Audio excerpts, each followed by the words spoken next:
Hi, my name's Bucky, and I love to fuck with Andrea. This is very true. But not in, anyways. like, a hetero way. Well, yeah. Yeah, no hetero. I have a... Yeah, plus she has a boyfriend anyway, so that wouldn't be cool unless they're poly or whatever. Anyways. Now for the real introduction. Welcome to Fallout New Orre. I am your host and evil mastermind DM Bucky, and these are all of my lovely players. Let's see, last week, started with a beautiful... Oh, sorry. I Hitbox? turned on the hitbox. Yeah, hitbox started making noise again, and I'm like, you're muted, why do you... Okay, whatever. It does that. Anyways. I'm sorry, Anne. Oh my god, is that the fan art this week? I love it! Okay, so What is it? I have started trying to remember to put up our fan art on the fridge again, and by fridge I mean stream. So This week, Cadis and Plo comes to us courtesy of Zero. Thank you very much, Zero. Yay, Zero! So cute. I can't handle anything right now. Anyways, yes, last week started with, everyone's very happy and reuniting with, Leilani's reuniting with the Vault Dwellers and his family and stuff like that. Sorry, I forgot my finger was on. Please leave it on. I want it to go off at great moments. That's amazing. But it won't, though. That would be, like, the only time. It's gone off at pretty great moments before, at least in Broken Souls. Anyways, and so Leilani gave this big badass speech telling the overseer to fuck off, and he did. Great job, Leilani. Leilani was basically pissing himself that whole time. Yeah, but it was still awesome. That's what makes it so cool, is that he was terrified, but he did it anyways, is what's great about it.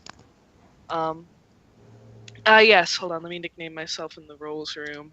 What should I call myself? Adventure is out there. Yes! I'm going to call myself that, and y'all will see why a little later in the session. Anyways... I know why! Is it happening today? It's happening today, yes. Yeah, basically, let me put it this way. Last week, I rolled a player-requested encounter, and then I rolled to see who would get it. And had I properly counted the Pokemon and not made assumptions, Eli would have automatically gotten it because he has the lowest number of Pokemon. And I basically crossed them off the list when they have more Pokemon, so you get the idea. Eli should have automatically gotten it, but because I made assumptions and miscounted, Eli kind of got screwed over, and I gave it to Dally instead, which, great. I love Pip. Pip is a precious baby little Weedle they found on the way to Gadion Port, who likes to stab things with his head, but he is very skittish, so the second you actually try to get him to stab you, he will run away. Where was I going? Oh, yes. So, point being, I feel like I kind of messed up there, and I don't want Eli to suffer for it, so to keep things fair, I'm going to make sure he gets a Pokemon this session. I'm not bothered, but I do appreciate it. Yeah, I know you're not bothered. I just still want to, keep everything as fair and level as possible. And plus, it was my screw-up, and it's what should have happened anyways, so you all shouldn't have to deal with bullshit for my screw up. What ended up happening is we get a bonus Pokemon called Pip the Weedle. Yay! Yes, Pip, and... Everything's coming up, Dally. Yes. Well, Dally deserves everything to come up for her. Alright, so... Aww. Yeah, she got, 3 Pokemon last session, so she went from 2 to 5. I went from having the lowest number to the highest number. Yeah.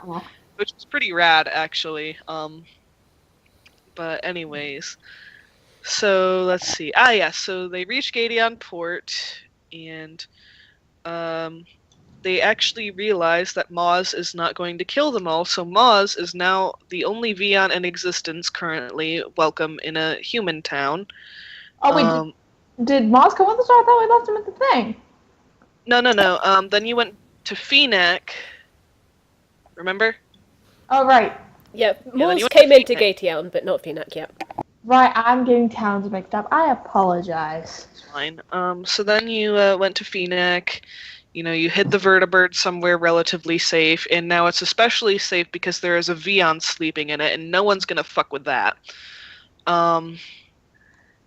And so you went back into the city and turned in your quest for Mr. Stone, and that's what I'm calling him. His I brother guess. then shook him down for adequate payment. Yeah, which you will receive in the morning, aka at the beginning of the session as soon as I finish summarizing. And let's see, then what happened? Yes. Leilani's sister was a dick. Oh yeah. So 0. 0 says we got stoned. Anyways, is everyone okay? Yes.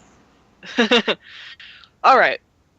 And so then return to Layla's family's house, and it is hectic as always, even more so with new Pokemon and new children. By new children, I mean Jake, who is officially adopted now, as you can probably tell by how much he's getting along with Layla's sisters. And then Layla, eventually it had to come up. She told her mothers about what happened and how she broke the rules and stuff. And her mothers are very clearly upset, but they don't yell, they don't have a big fight or anything like that. They're just like, okay, we'll deal with this in the morning. Been a long day.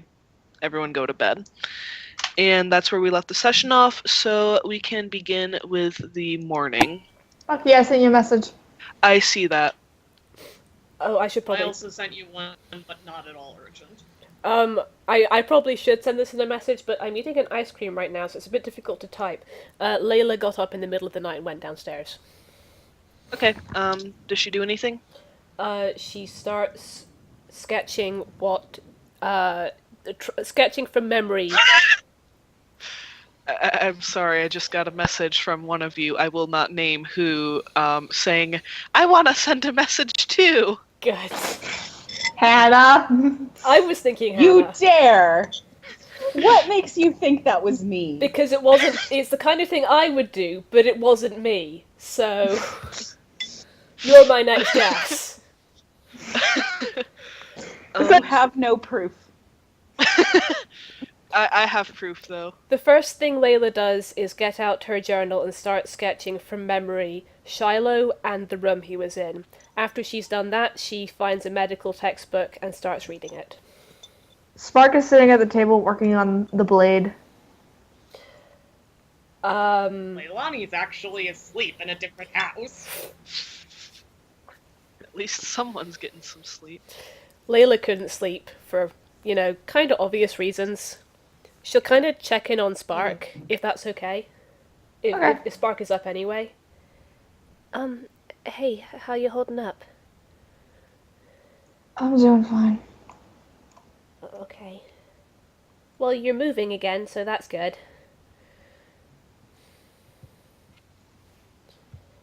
She doesn't respond after that. She just is working on the blade. Okay, you do that. I'll just be over here. And, presumably she's just working at the kitchen table. Layla goes back into the living room and does her sketching. Oh my fucking god. What? I just got a PM from a streamy asking, can I send notes to the DM too? I hate all of you. Ellen? You love us. Amazing. I hate you too, Bucky. Oh my god, Hannah! You can read that out loud, I just didn't want to interrupt. Jolene hasn't slept since the 2016 election cycle. She is drinking.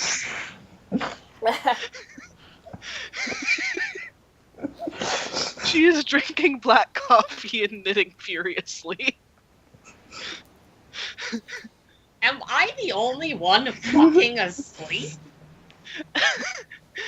Oh my god, Hunter! Did Hunter PM Not you? everyone needs to message the DM. This is like Clark's DMing session. Though ironically, I'm the only one not sending messages.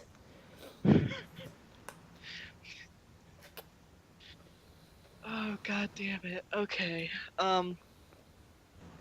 Hannah is never sorry. Fair. Okay.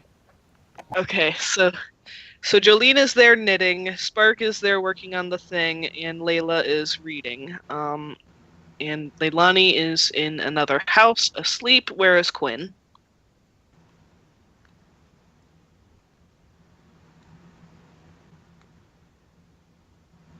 Hatter, are you muted?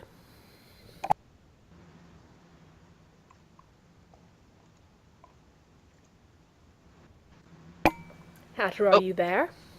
Okay, Quinn's at the table. Okay. My bad, Hunter. I must not have seen that. Oh wait, Quinn's up as well?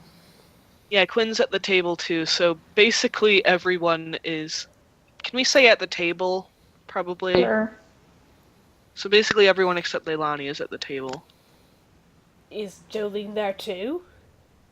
Jolene blinks suddenly, having been teleported from her own home. Isn't Oops. your home... Hang on, isn't your home off in the woods someplace?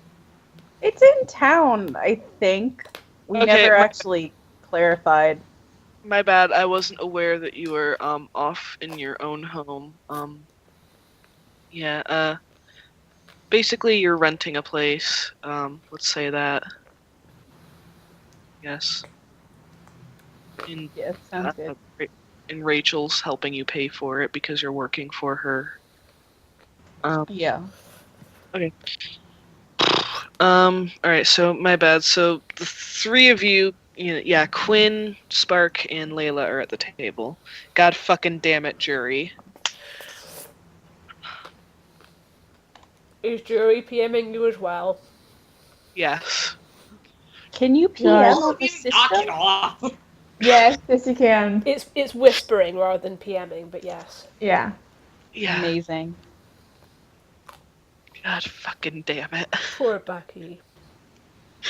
This really is just like the time Clark was DM. Who knew that session was foreshadowing? I mean, let's be real though. Hades and Persephone. Hades and Persephone. I'm still unreasonably proud of that line. You Those should rats. Alright. So, alright. Anything else you guys want to do?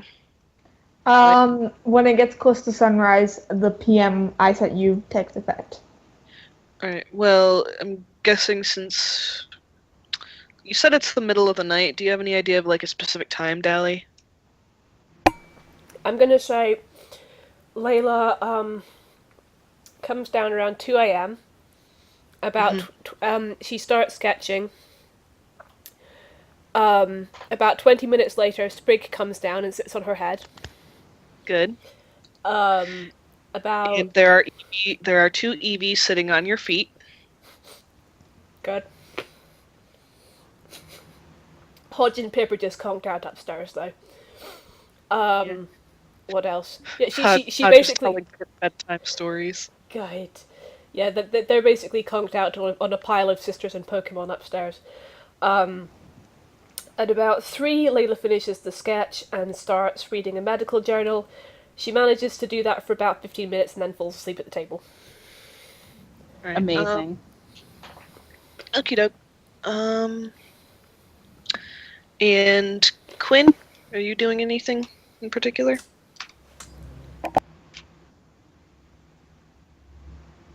I mean, besides the thing. Okay.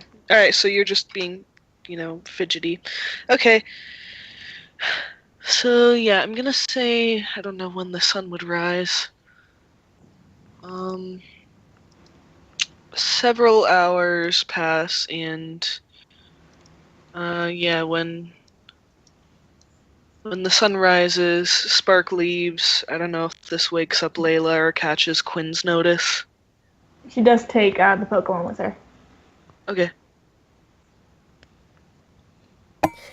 Layla is asleep, and Sprig is kind of nestled up in her hair. Good. Also sleeping. Adorable. Alright. Alright, is there anything you want to do while you're... Sorry.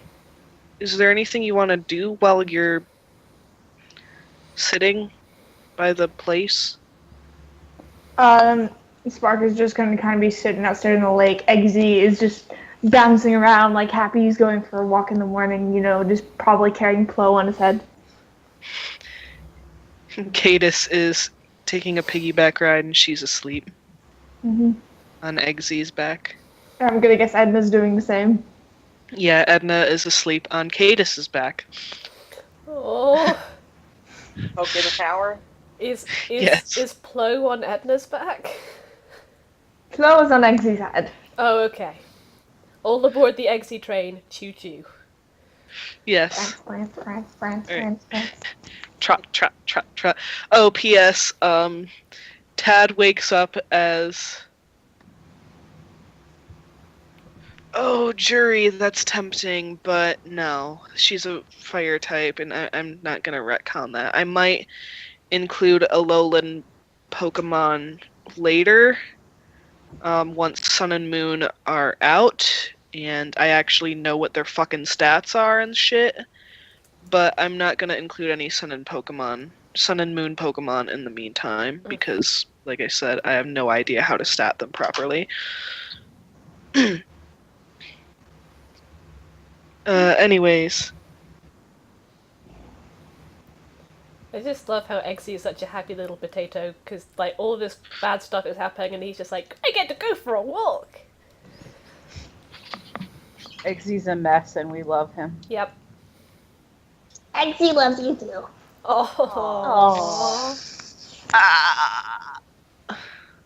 For the record, when Leilani wakes up, Leilani looks and sees his family, presumably still in their vault suits, and just briefly panics and starts breathing faster.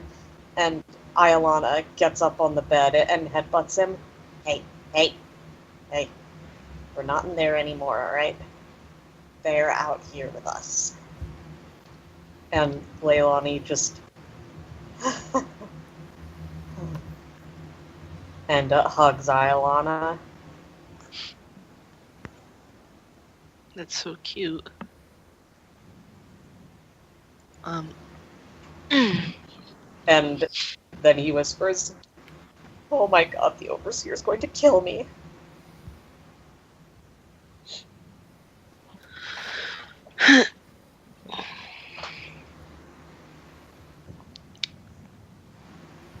Sorry, I'm distracted by people talking in the stream Alright. chat. But Rachel, you hear Rachel stirring in her room, and she comes out and puts a hand on your shoulder, and she goes, "You all right, son?" God damn it, Hannah! Ugh. God fucking damn it. I'm so happy to have other tropers with me. Goldfish poop gang, goldfish poop gang. But anyway,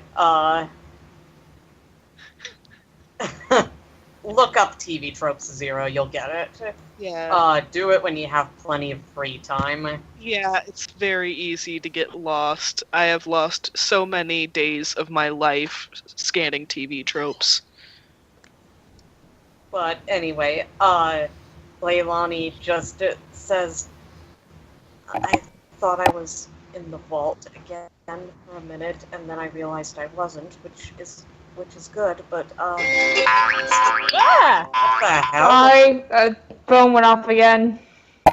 That's not the Metal Gear Solid noise. No, that was a different app. I apologize. I don't know why it went off. It's alright, it happens. But Leilani says, and then I realized I wasn't, so that's good, but I told the Overseer to go fuck himself. Rachel grins and laughs, and she goes, "Oh man, the wasteland has done good for you, son." No, he's going to kill me. No, he's not. Yes, he is. He has every reason to. I've ruined his vault.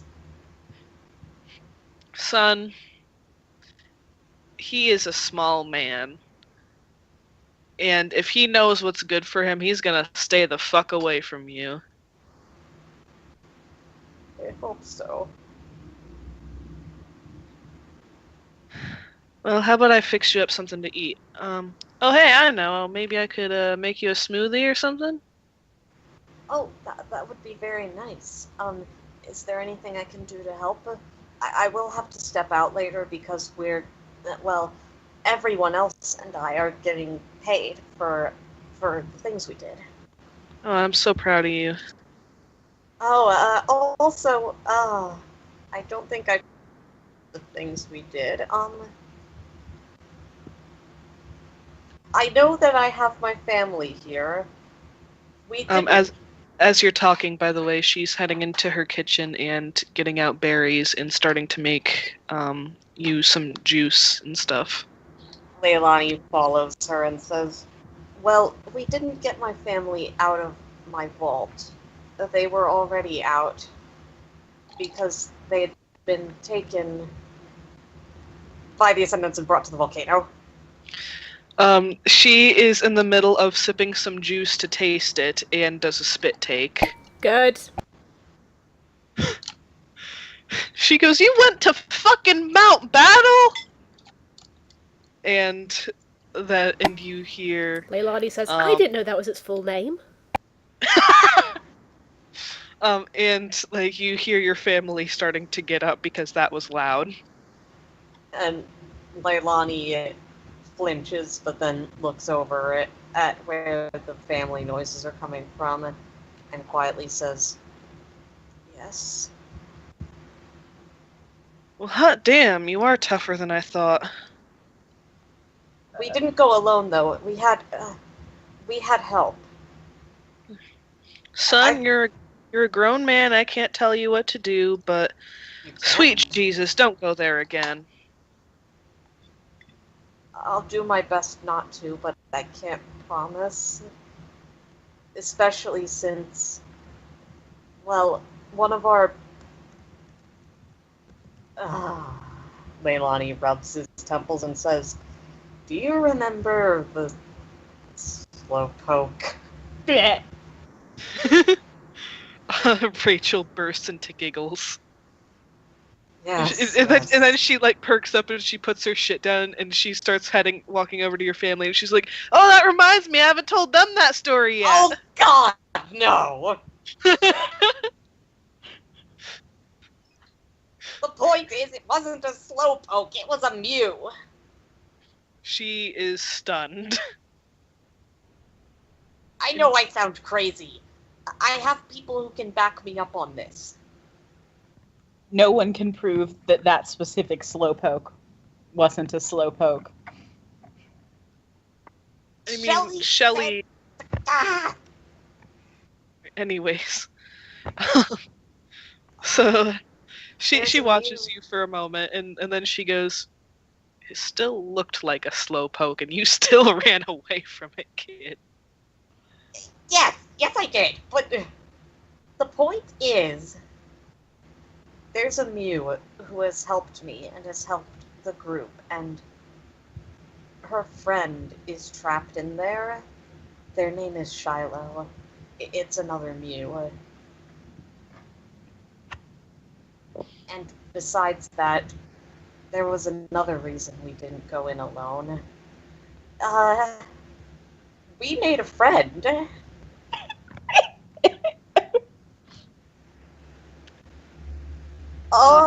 Care to introduce me? Probably not. He's a bit of a walk away.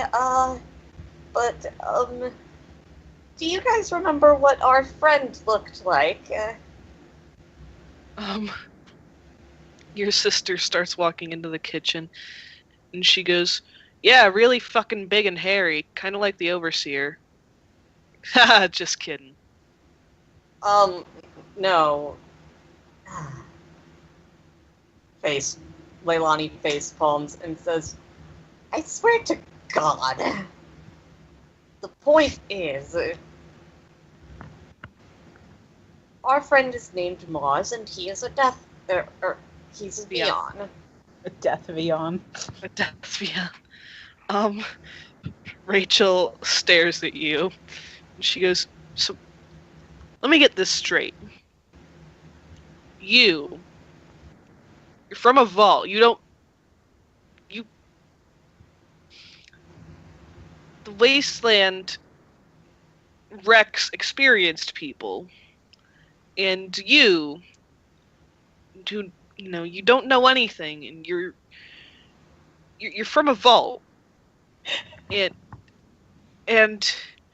you not only went into Mount Battle and lived, you befriended a Vion. Well, I wasn't really part of either of those things. I mean, I was part of it, but I wasn't key in them. Quinn was the one who befriended Moz first, and we did go in partially because of me, but there was also the Shiloh thing and other things that I can't really tell you because they're not my things. Alright, fair enough.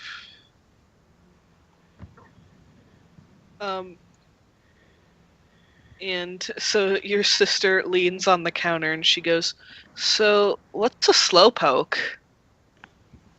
Leilani just screeches and storms out. You hear your sister laughing maniacally while Rachel starts gleefully telling the story. Leilani's going outside and probably to the Hardigan Lamonts. On your way there, like, the streets are quiet, except for there's a few people milling about, starting to get into the morning routine and stuff. And you see a single little Pokemon in your path. He is a Phanpy, a mutant grass Phanpy. And he is wearing a helmet, a pair of goggles, and a baby blanket tied around his neck like a cape. Leilani tilts his head and crouches down and says, "You look like Nell. Are you lost?" He looks up at you, and he just kind of stares for a moment. And then he goes, "Adventure is never lost." Iolana just is sitting on Leilani's head and says, "What?" I think I said that wrong. What I meant to say was, adventurers don't get lost. Yeah, they do, dumbass.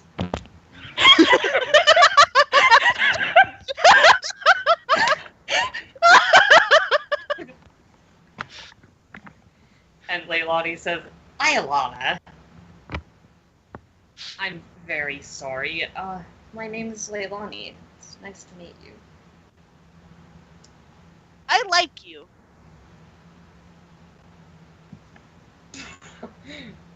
He said 2 sentences, says Iolana. I still like him. Alright, fair enough. I like him too. His goggles start to slide a bit, like they're a little bit too big, but he uses his trunk to push them back up. Leilani just giggles softly and says, "You're very cute. Do you know that?"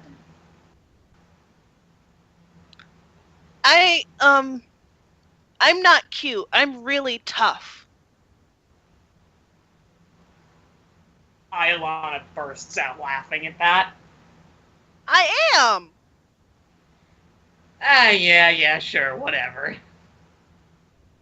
He trumpets a little bit, the elephant sound.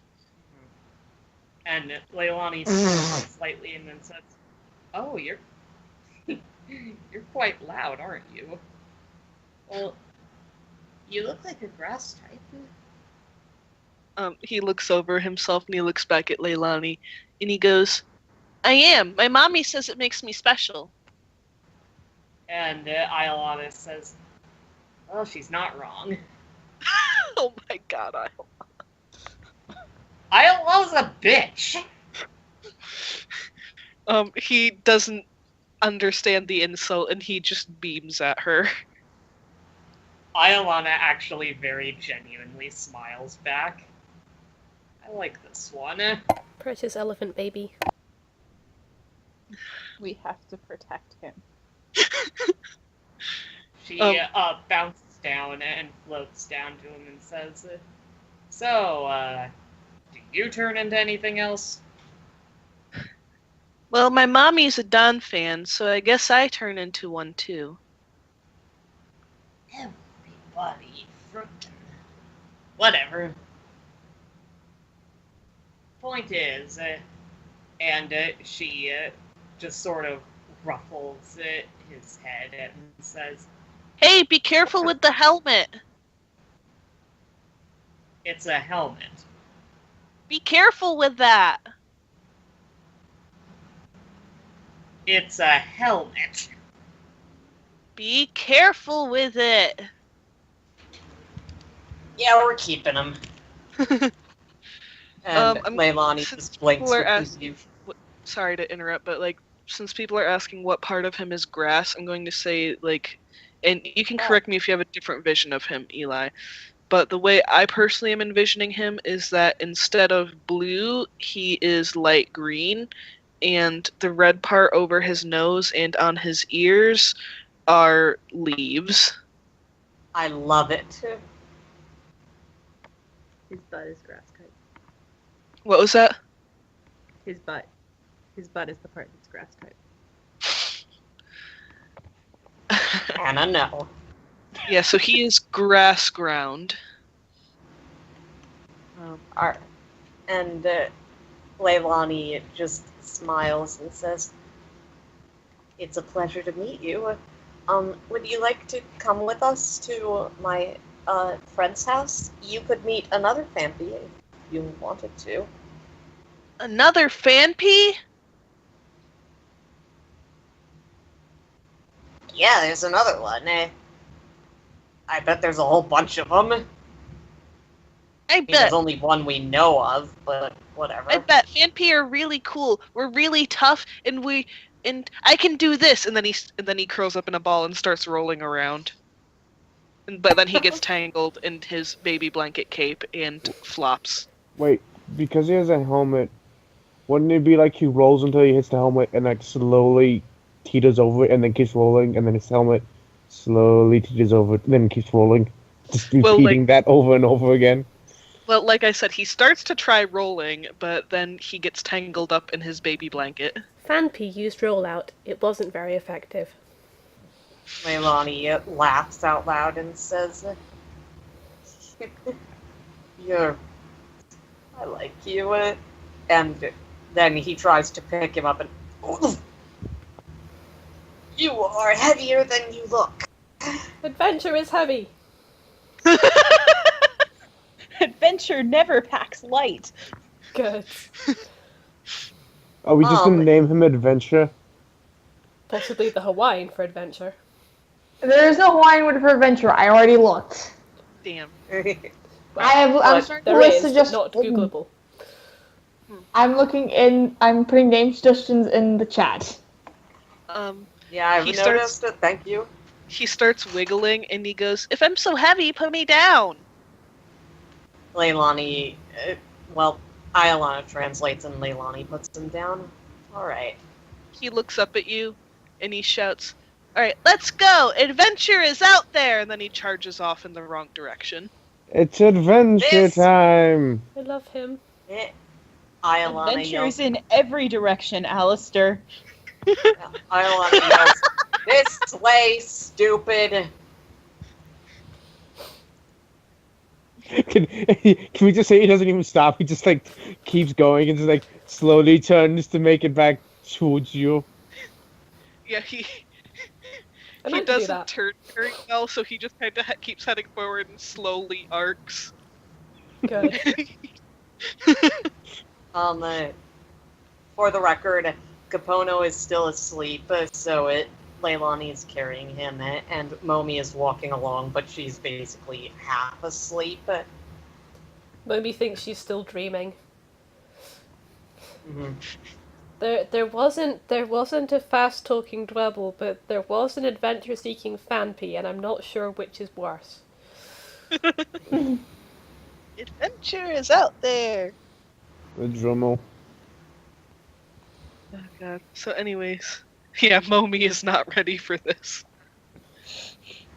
It would be. I'm thinking Momi might actually decide to stay with her grass dark sister. Oh yeah, does the Maractus have a name yet? That depends if Rachel's given her one. I guess. She has. You probably would have actually talked to her a little bit about that the night before, and Rachel says she hasn't decided on one yet. Alright, that's fair. Oh, for the record, I have an idea for the name. Oh yeah? Oh, really? Kaleo, which means sound or voice. Oh my god, that's so... Ah, baby Pokemons. Oh my god! Hey, look, it's Aaron. Look at my baby. It's baby Pokemon sliding down a Dunfan's trunk. Oh my god. Yes. Ooh, when this little guy evolves, the trunk could be bark instead of stone. Oh yeah. Yeah. Yes. But yes, I'm gonna call him Kaleo. Kaleo. Awesome. Okay, I can start looking at names. Yeah. Jury Aaron is a girl. What? Yes, Alice, Ashley, Ron, right? Yes. Yeah. I think Jury is saying when he, as in when the Fanpy evolves, Aaron needs to use him as a slide. Ah, yes. Right. Sorry. It's fine. I It's mean, adorable no matter what. Yes, It it's is. beautiful. So thank you. I can't stop watching it. It's just so good. I think all of my children are small enough. Good. They probably won't be by the time the Fanpy evolves, but Hey, Jolene could use it. Because she's so small, anyways. But anyway, Leilani walks into the Hardigan Lamont's house looking happy, but still a little annoyed from all the stuff that happened at Rachel's. Spark is still not back. Unless Okay. anyone's woken her, Layla is still conked out at the kitchen table, attempting to use a book as a pillow. Kaleo is his name? Kaleo. Yeah. Leo. Kaleo. Yes. He charges into... Kaleo. Yeah, I thought so. He charges into the house screaming, "Adventure is in here!" Oh, baby! And Leilani just, people are sleeping. What? Now? He charges and like smashes his head into Layla's chair and then like falls back a bit dazed, like so he's sitting on his butt like, "What? You're not Nell? Hi!" I found this. Sprig just goes, "Who are you and what are you doing in my house?" "I think my name's Kaleo now, and I'm in your house because adventure's in here." Well, you're not exactly wrong. Iolana's just cracking up. So, Leilani, you made a new friend, huh? Ow, my neck. Oh. She rubs the back of her neck. Are you alright? I think I fell asleep here. She looks out the window, looks down at the journal, the textbook, which has a little bit of drool on it. Yeah, I fell asleep here. How can you sleep when there's so much adventure in this house? Your Phanpy Kaleo. is very excitable. Yes, he is. Kaleo, please, shush. There are people sleeping, and if you wake them up, and Iolana says, if you wake them up, you'll be having the bad kind of adventure. There's no such thing as a bad adventure. Oh, you're new. You'll learn. What about one where you get your butt kicked up and down the room? That just builds character. Want to test that theory? And Iolana cracks her knuckles. TPK and hot strings. Iolana, no, we have to protect the innocent baby. No, we don't. If I wanted to protect the innocent baby, Leilani wouldn't be out here. Jury says, a quick introduce him to Hodge. Oh, No. Jesus. Please. There have already been too many tainted by the Hodge. Wait until he meets Eggsy. Jolene enters and tosses a brand new fur alligator sweater at Layla with no further explanation. Is that an adventure sweater? Jolene cannot understand you, but she looks down, pats the new Phanpy, and nods very seriously. Jolene, Cool! Thank you very much for the sweater, but why do I have a new one now? It's better. Okay. She starts taking off her previous fur alligator jumper and starts putting this one on. Does it feel any different? It shouldn't feel different, but out of character, it gives you +5 to your defense score. Ooh. And Alistair, I already took all the crafting stuff out of my inventory. Cool, no problem. It is an armored jumper. It is an armored sweater. At this Leilani point, Spark walks back in. Oh, hello, Spark. Hey, Kaleo charges wait, Spark. Spark, what? She looks at the seat next to her. Oh, where did you go? Kaleo charges at Spark, aka at the door, screaming, "Adventure is out there!" Eggsy immediately jumps everyone off his back and just kind of tackles in front of him. Good.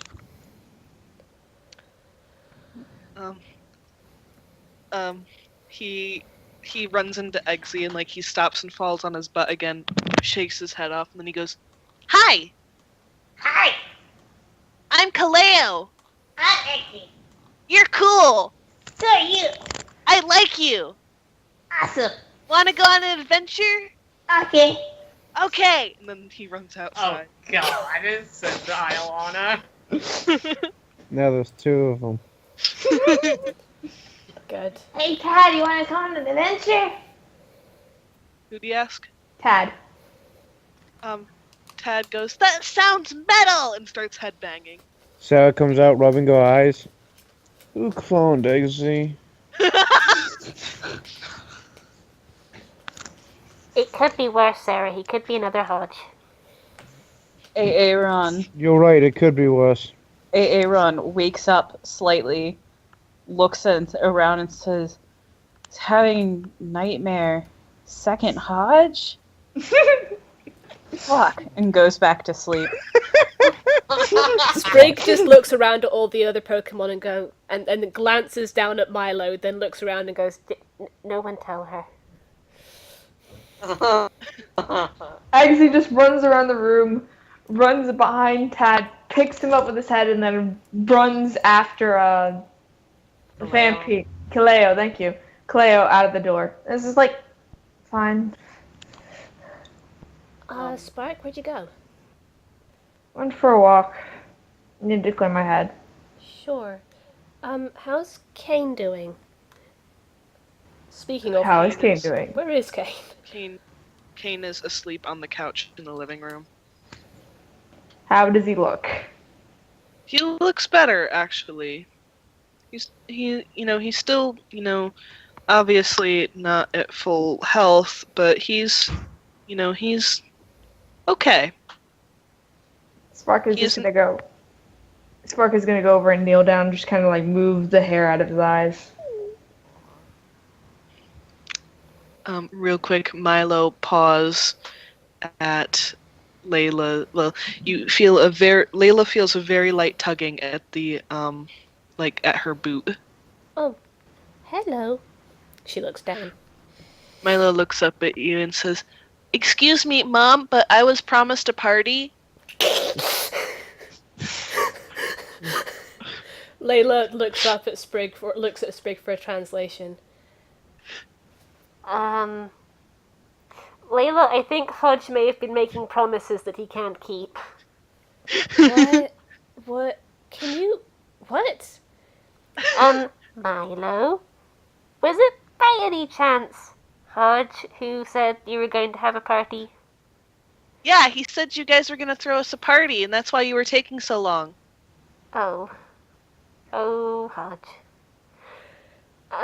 Layla, Hodge said that we were taking so long because we were going to throw a party. Okay. Well, Milo, have you ever had a pancake party? His eyes go wide, and he messes with his glasses, and he goes, "No, what's a pancake party?" Well, I'm gonna... Well, this isn't... Obviously, she doesn't understand him, but... Well... Translation, yeah. Yeah. Well, you're in for a treat.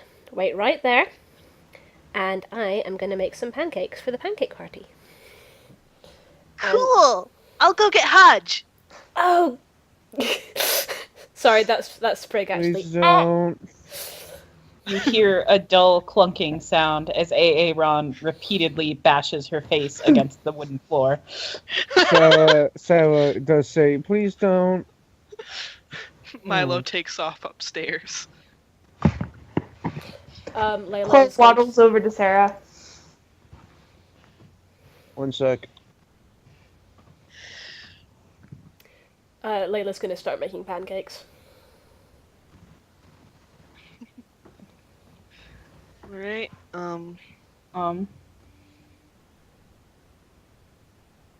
Jolene is gonna go out and spend some time looking for really nice rocks with Zazu and maybe doing some training with her. Yeah. Zazu is very good training, yes. Spark is just gonna kind of come back at the table, finish working in the blade, and then, if Quinn will allow it, mess a little bit with the arm, get the blade attached, and try to see if she can't find a way to make a compartment for the rod. And then also I make it so she can attach it to the nerve endings. That's gonna hurt. Not yet, not attached yet.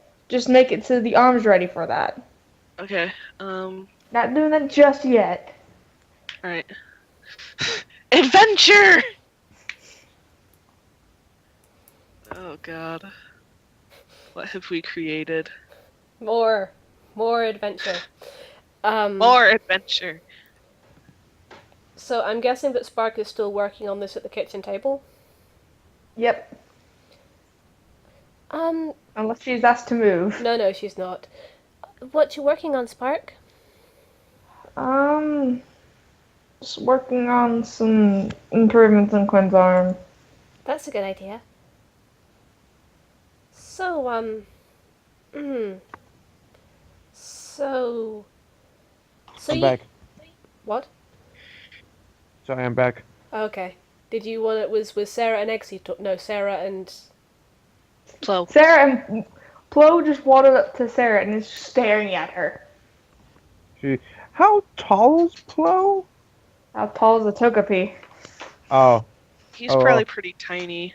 Compared to Sarah, fine. Sarah's going to look down at her and be like, "Yeah."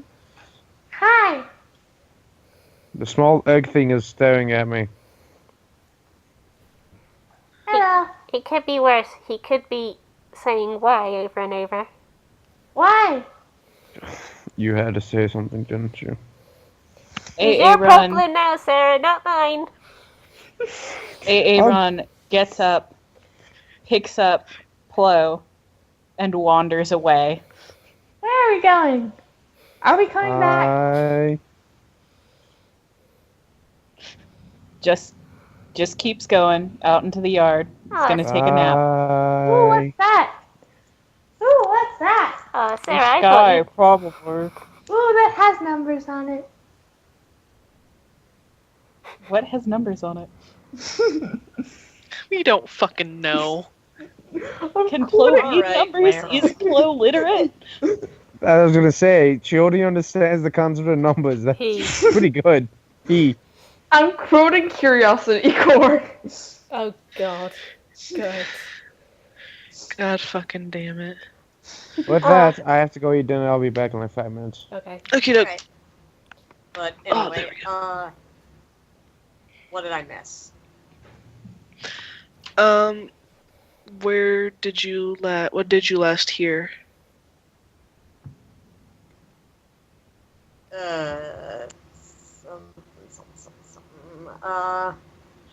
I think that Eggsy had just run out with we were asking how Kane was doing. Yes. Speaking of which, do you want to do anything, like, while you're kneeling next to him before you go back to the table and keep working on it? Because, sorry, I didn't get to that. She just kind of moves the hair out of his eyes. If he's still sleeping, she won't disturb him. Yeah, he's pretty heavily asleep. Like, he's still on some medicines, so he's out. Okay. So yeah, then she goes back to the table and goes back to working. And being bothered by Layla while Layla is making pancakes. Leilani is looking around. Definitely not looking for Jake. No, that's not something he'd do at all. Never. Never. Jake, coincidentally, you hear people stirring, and one of the first people to come down the stairs is Jake. Leilani's face goes red and he focuses very hard on the table. What a crazy random happenstance.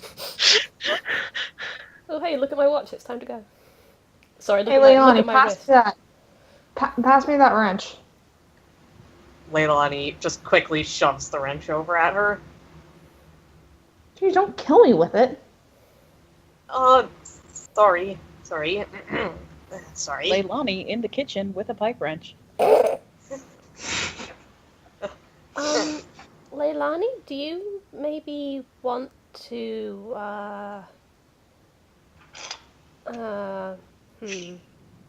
Rocks! We're supposed to visit the rock guy today. Oh, right. Do you want to go after breakfast? I'm making pancakes. Hey, Jake, I'm making pancakes. Jake perks up and he's like, I'll help. Leilani says, yes, that sounds good. And just pulls Iolana to him, and Iolana, Do you want to help too, Leilani? Sure. You hear Emma's voice in your head going, ask him out! You okay, Leilani? Never mind, don't answer that. You're never okay. Leilani grips his head and says, I wish she'd stop doing that. Maybe you should ask him out and she'd stop. Out of character, I'm guessing you're saying that. I mean, yeah, in character, I'm somewhere else right now. Yeah, just making sure. Having bonding time with my child. Your tiny child. Leilani says, but yes, I'll help, and walks rather mechanically into the kitchen to help.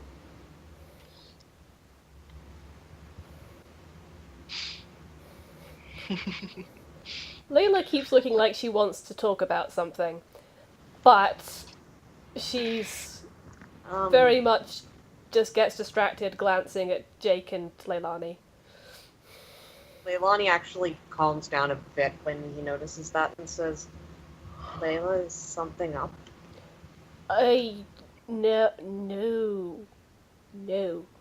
No, everything's fine. Leilani tilts his head.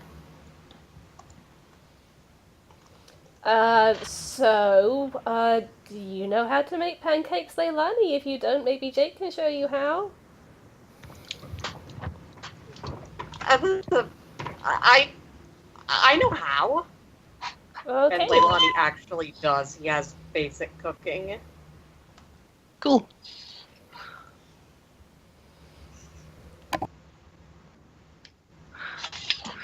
Just fuck already. That's what Claire says, not just ask her out already. Come on, Andrea, get with the program. Hey, I don't want to rush it.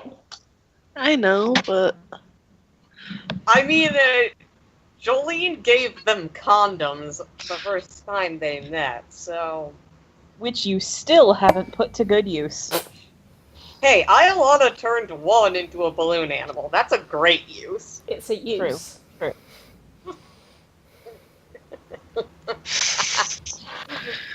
I couldn't even finish that with a straight face.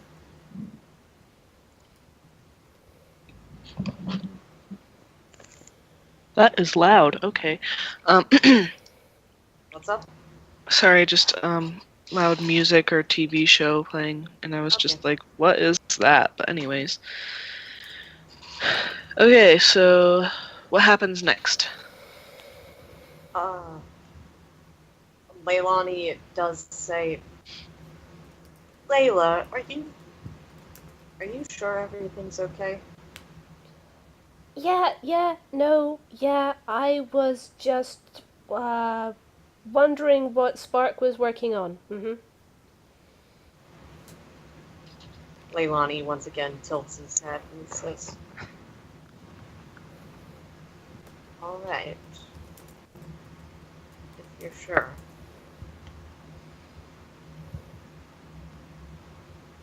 Well, I'm gonna start setting the table. And she starts trying to set the table around Spark's project.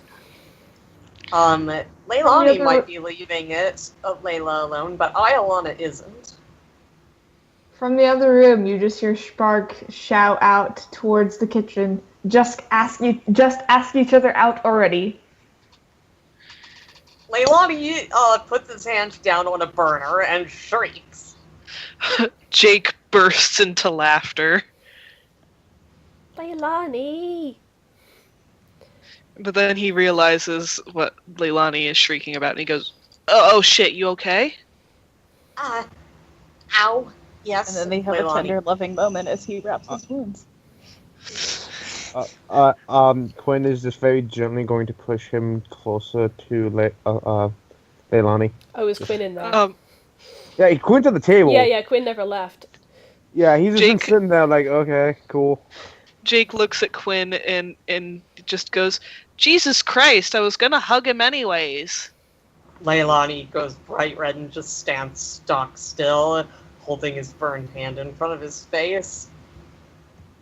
Alright, let me see.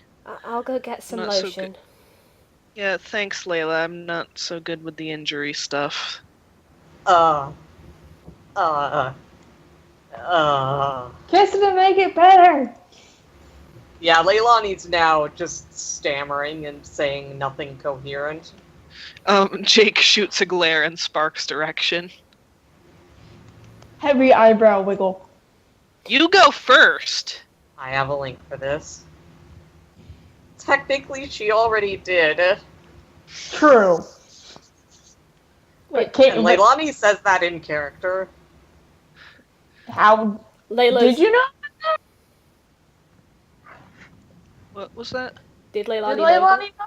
Yeah. I feel like, okay, I may have accidentally metagamed. If so, sorry, never mind. Yeah, because I don't think it's been said in character. Sorry, my bad. In response to what Jake said, though, she's just kind of just been...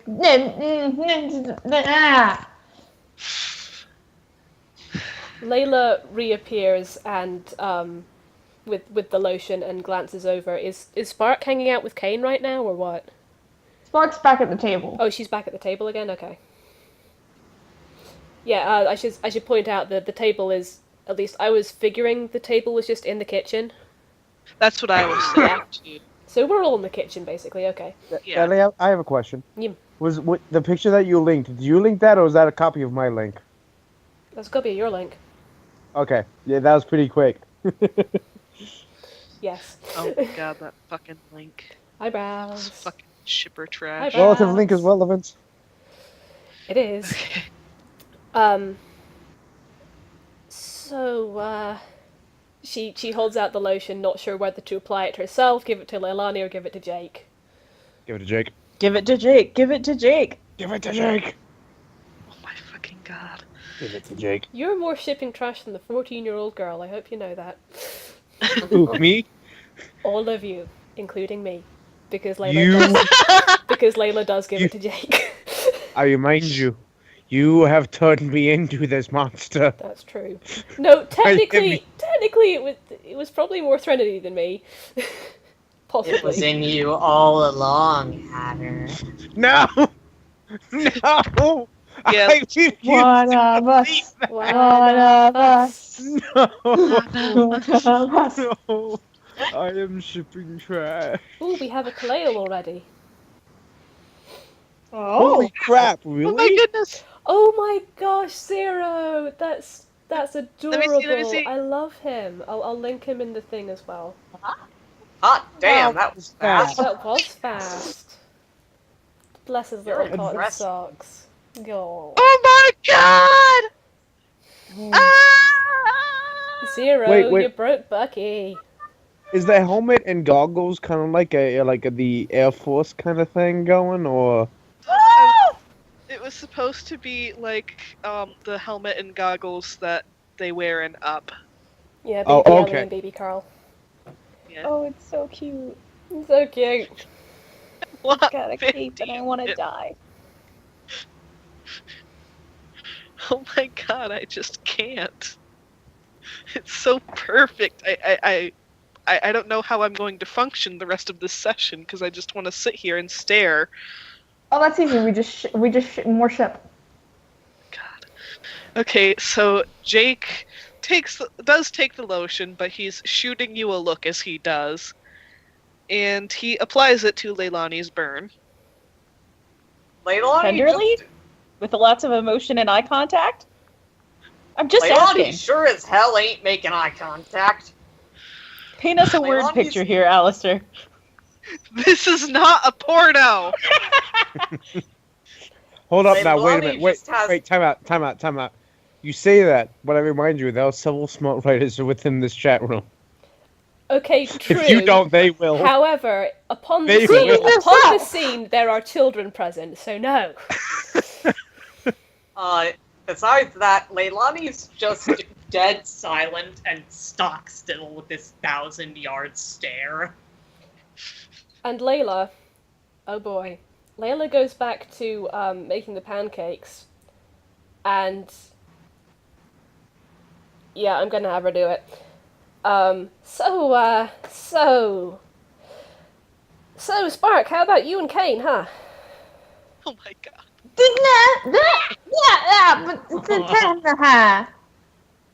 I mean, Is that what she was meaning to say? yes. I mean, Pulls out a 200-year-old boombox. She's just frantically looking back towards the couch to see if Kane is awake to make sure he's not hearing this. Kane is dead asleep.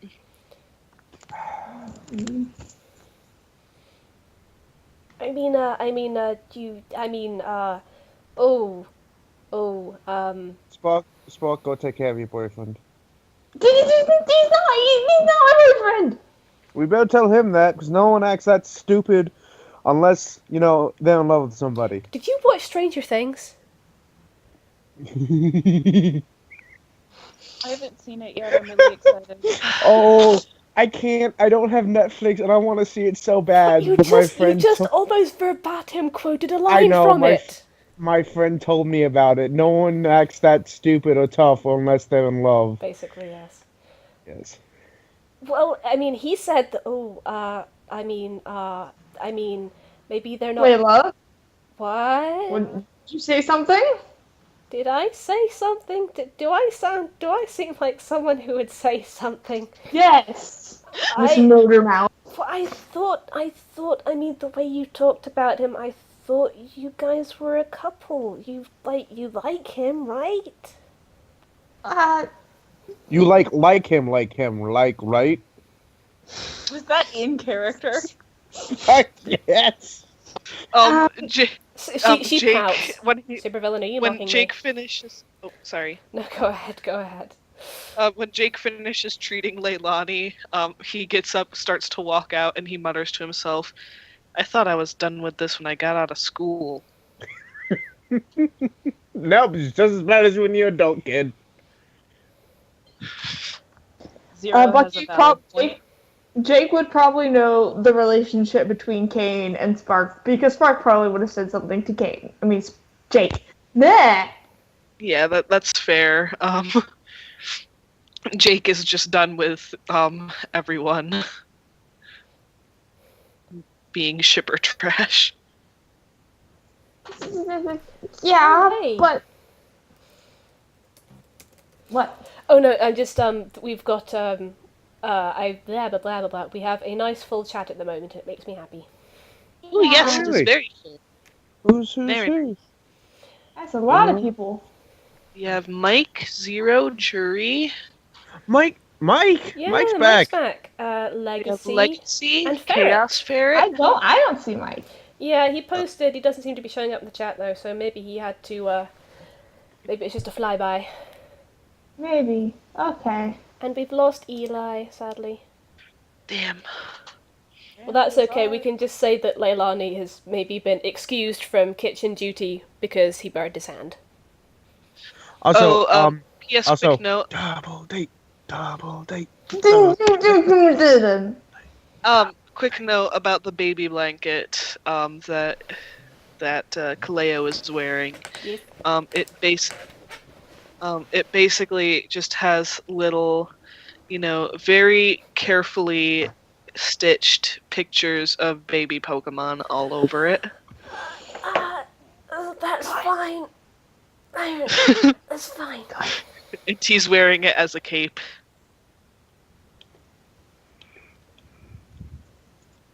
So I'm sorry, Spark. I guess I kind of got a bit nervous with Leilani, and I think it's kind of I got awkward by proxy, and then I kind of started talking and probably shouldn't have. So if you, we can talk about that kind, like Kane, and talk about that later. With if you can talk. You feel something leaning against your leg. That Milo? She looks down. Cadis. Hi, Cadis. Yeah, I'm probably the enemy right now, so you should probably not like have anything to do with me. She looks up at you with her big, sad Cadis eyes and hides behind your legs. What? Oh.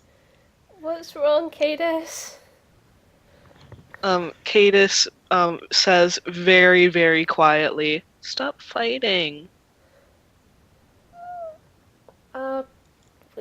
Sprig? Cadis, they're not fighting. Layla's just being a teenager. Cadis is still hiding. Layla crouches down and offers her hand. I'm sorry, Cadis. I'll be quieter. She snuggles up to you. Oh, hello. Pat, pat. Spark just kind of gets up off the chair and sits on the floor and kind of just sees as Cadis comes over to her. After snuggling with Layla, Cadis goes over to Spark and tries to snuggle with her, and she goes, "Well, you're not fighting anymore, are you?" Spark can't understand herself. Yeah. Spark just kind of like picks her up and just kind of snuggles her. Okay, as long as you don't fight. I don't like it when people fight.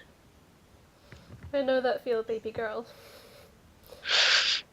At this point, Eggsy just kind of bursts in through the door, still carrying Tad on his head, and just kind of like grudgingly comes in and just kind of plops down. Like,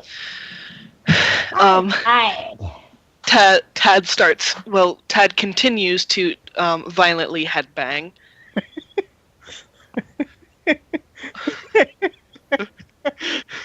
I don't know how this happened. Wait, have you seen the gif of the cat person playing like video games just by like smashing the buttons, and then the other like fox person like it just keeps like moving things in and out of their possession, and just they keep doing the actions and shit gets weird. No? Okay, never mind. Sorry, Sorry, I'm just I'm being weird right now. And Kaleo charges in to the house after Eggsy, screaming "Adventure!" and then crashes into Eggsy. rolling ball just goes until it hits a wall or something more solid. What was that? There's just now a ball of Kaleo and Eggsy And Tad. and Tad until they hit something solid. Tad continues headbanging the entire time he is rolling. That laugh was in character, and I just realized, oh my god, it's the grass fire water starters. Leilani is not, in fact, reacting to this because, as I said in chat, but I will say out loud now, since I zarged through the whole explanation that Andrea gave, Leilani is basically catatonic and just still doing the 1,000-yard stare. Jolene is gonna walk back with Zazu, take one look at Leilani, and say, "Y'all tried to talk to him about his feelings again, didn't you?" Yeah, not me. I had nothing to do with it. She's gonna sit Leilani down, take a look at his hand, and get him a cookie. Leilani eats it very robotically, and then after a moment, it tastes like lotion. That's because you put it in your hand that's still covered in lotion, honey. Oh yeah. She's gonna get him a new cookie and fix the hand. Leilani is very, very embarrassed and says, "Thank you." And he glances at the ceiling where Iolana is hanging there and laughing her ass off, and he just says, "Shut up." Jolene very deliberately wipes her lotiony hand on Iolana. Bitchy whimsicott noises. Wait, she can't fly, right? Yeah, well, no, but she can drift? Yeah, but she has wind moves that she can use to lift herself up. Okay, never mind then. Oh my god. Meanwhile, Kaleo is off, against the wall that he crashed into along with Tad and Eggsy. And he is now just singing the word adventure repeatedly. Eggsy's just kind of stumbling. Kind of like he looks drunk, but he's just kind of. Sarah's laughing her ass off.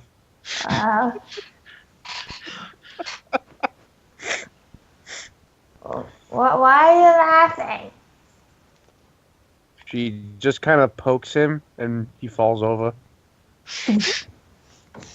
By the way, can I say that Layla has finished making pancakes by this point? Yeah. Yeah, she's basically, for the last part of making the pancakes, she's just been furiously concentrating on that, flipping pancakes, pouring batter, that kind of thing, and just... Pancakes, nothing is wrong. Pancakes, nothing is wrong. A little bit red in the face and just focusing on the pancakes, and when she's got a nice big stack of them... Go ahead. Dusty comes downstairs, and y'all notice that she's wearing... Whereas other times when you've woken up in the morning and met Layla's family and just each other in general, everyone's wearing their pajamas when they get up. Dusty is in nice clothes, just trying to make herself look nice, and she is She is, like, hovering close to Jake. Oh, no. When Layla comes out of the kitchen to start gathering people up, she's like, Dusty, you look so pretty. She blushes and, like, she just smiles shyly, and she goes, "Thank you." Jolene is witnessing this, and she is dead inside. That is all. Well, she's also dead on the outside, Everything but... just sort of goes Be nice. over Leilani's head.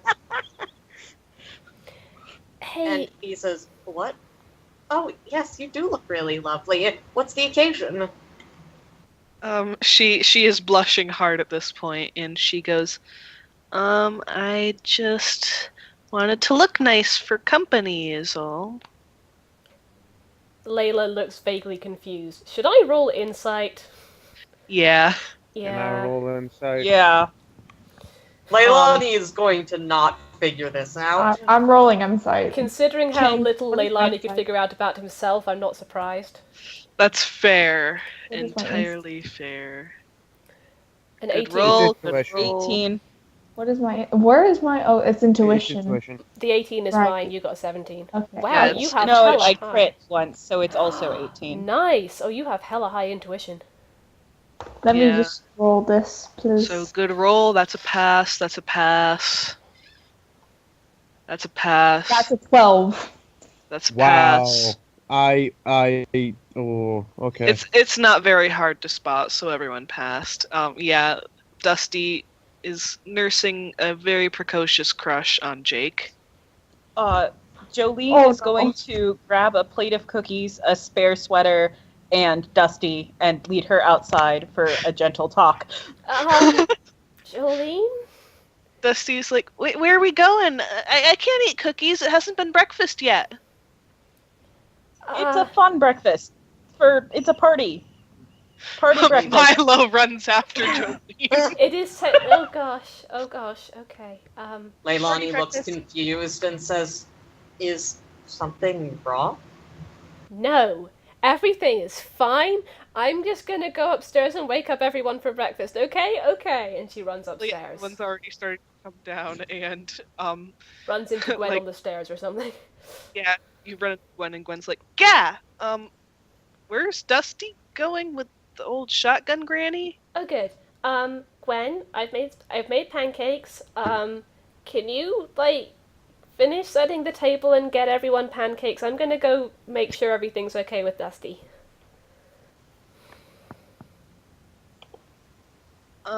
Okay. Ariel, Madge, let's go. God damn it, Hatter. Fucking It has been 0 days. Good.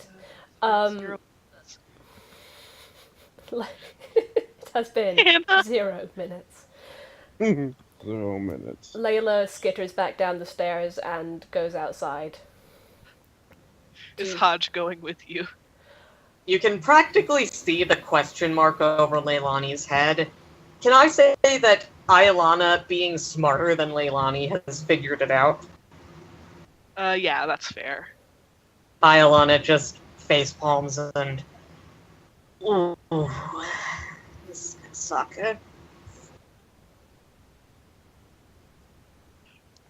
Can I roll intuition on Jake's sexuality? I mean, She's 12. I thought we had No. established Jake is gay. yeah, We have. I'm asking if Jolene knows Jake is gay as opposed to bi. Also, she's 12. But I Also, feel she's like gay's gonna get more traction here. Fair. Yeah. Yeah. I'm pretty sure it was said. I have yet to meet a 12-year-old convinced by the argument he's too old for you. Yeah. Right. Thanks. Fair. Yeah. Memories. Actually, I was pretty lucky. I didn't start having the hots for people till I was 14. I'm gonna say you don't even need to roll for it. Given what you know and what you've seen, it's pretty easy to discern that Jake is not interested in girls, but is interested in boys. All right. Awkward granny talk. Layla kind of bursts outside going, hey, what's going on out here, guys? We're having a cookie party for breakfast. Milo's face is buried in the plate of cookies. Milo, okay, well, happy party, Milo, that's fine. Jolene has saved several of the cookies away from the plate. Milo looks up at you and obviously you can't understand, but with his mouth full, he goes, "Can we have a party every day?"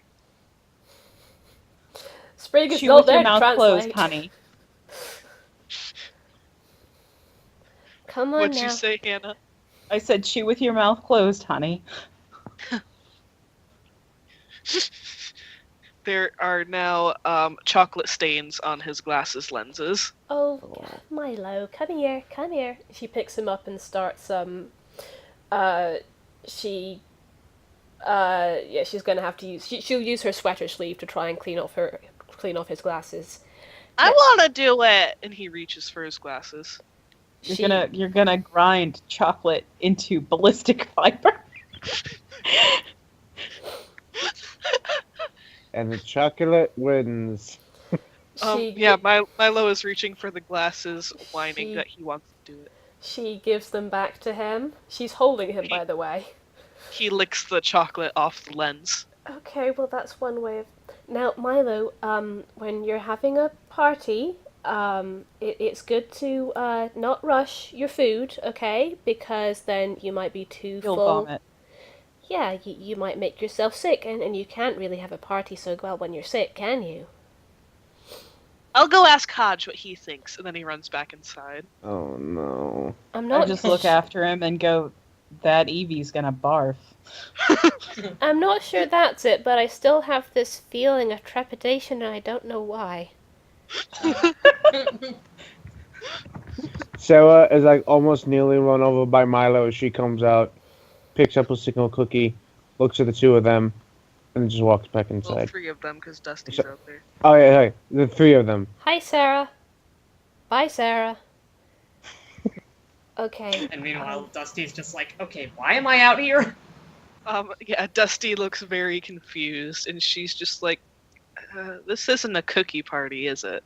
Jolene, what were you gonna, Wait. Can I do a thing? Yeah. As Sarah's like, this is starting to happen, Sarah's about to go in, she stops, realizes what this conversation is about, goes over to, let's say she goes over to Jolene, climbs up on Jolene, sits on her shoulders, and uses the top of Jolene's head as a plate, and just sits there and watches. Like, ooh, this is gonna be good. God, Is the cookie balanced on the bun, is the real question.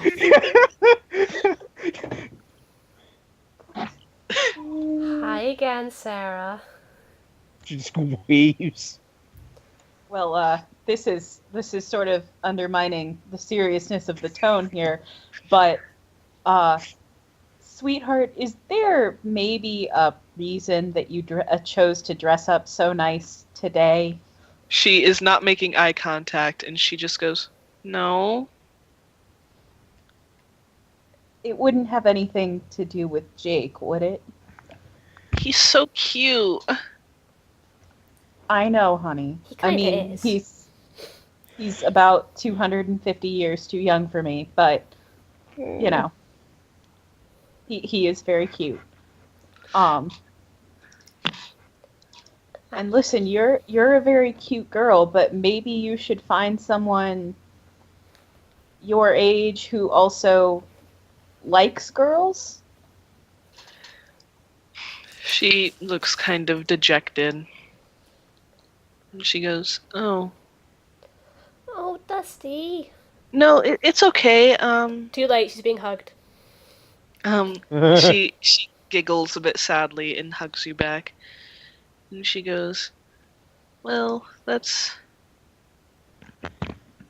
Oh my god, hold on. This is important to me. I need to share it. Oh no.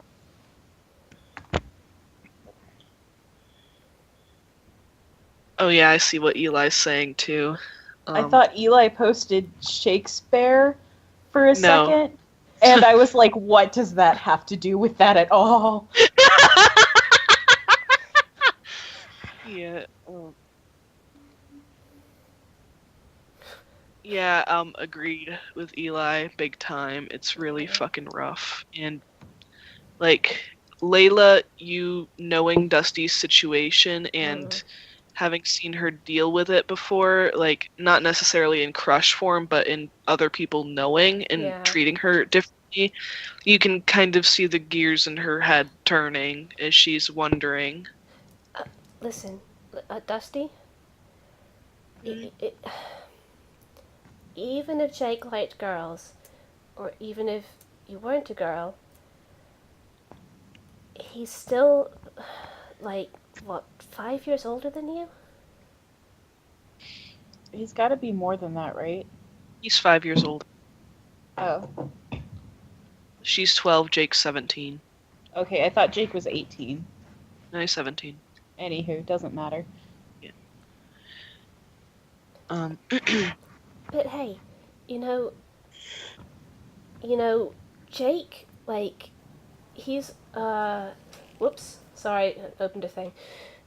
I mean, Jake's really cool, and he came from Pyrite, right? And that's like a really scary place. So if someone that awesome and that cute can come from a really scary place like Pyrite, imagine how many awesome, cute people there are in the rest of the wasteland. Like maybe even right here. I guess You are also 12. Oh god, she's like clings on to someone else in the party now. So, Dusty? Yeah? You won't want to... Can you promise me something as a sister? Yeah. Don't try and change yourself just for someone else, okay? She looks a little bit teary-eyed, nods, and gives you a hug and says, I promise. Thank you.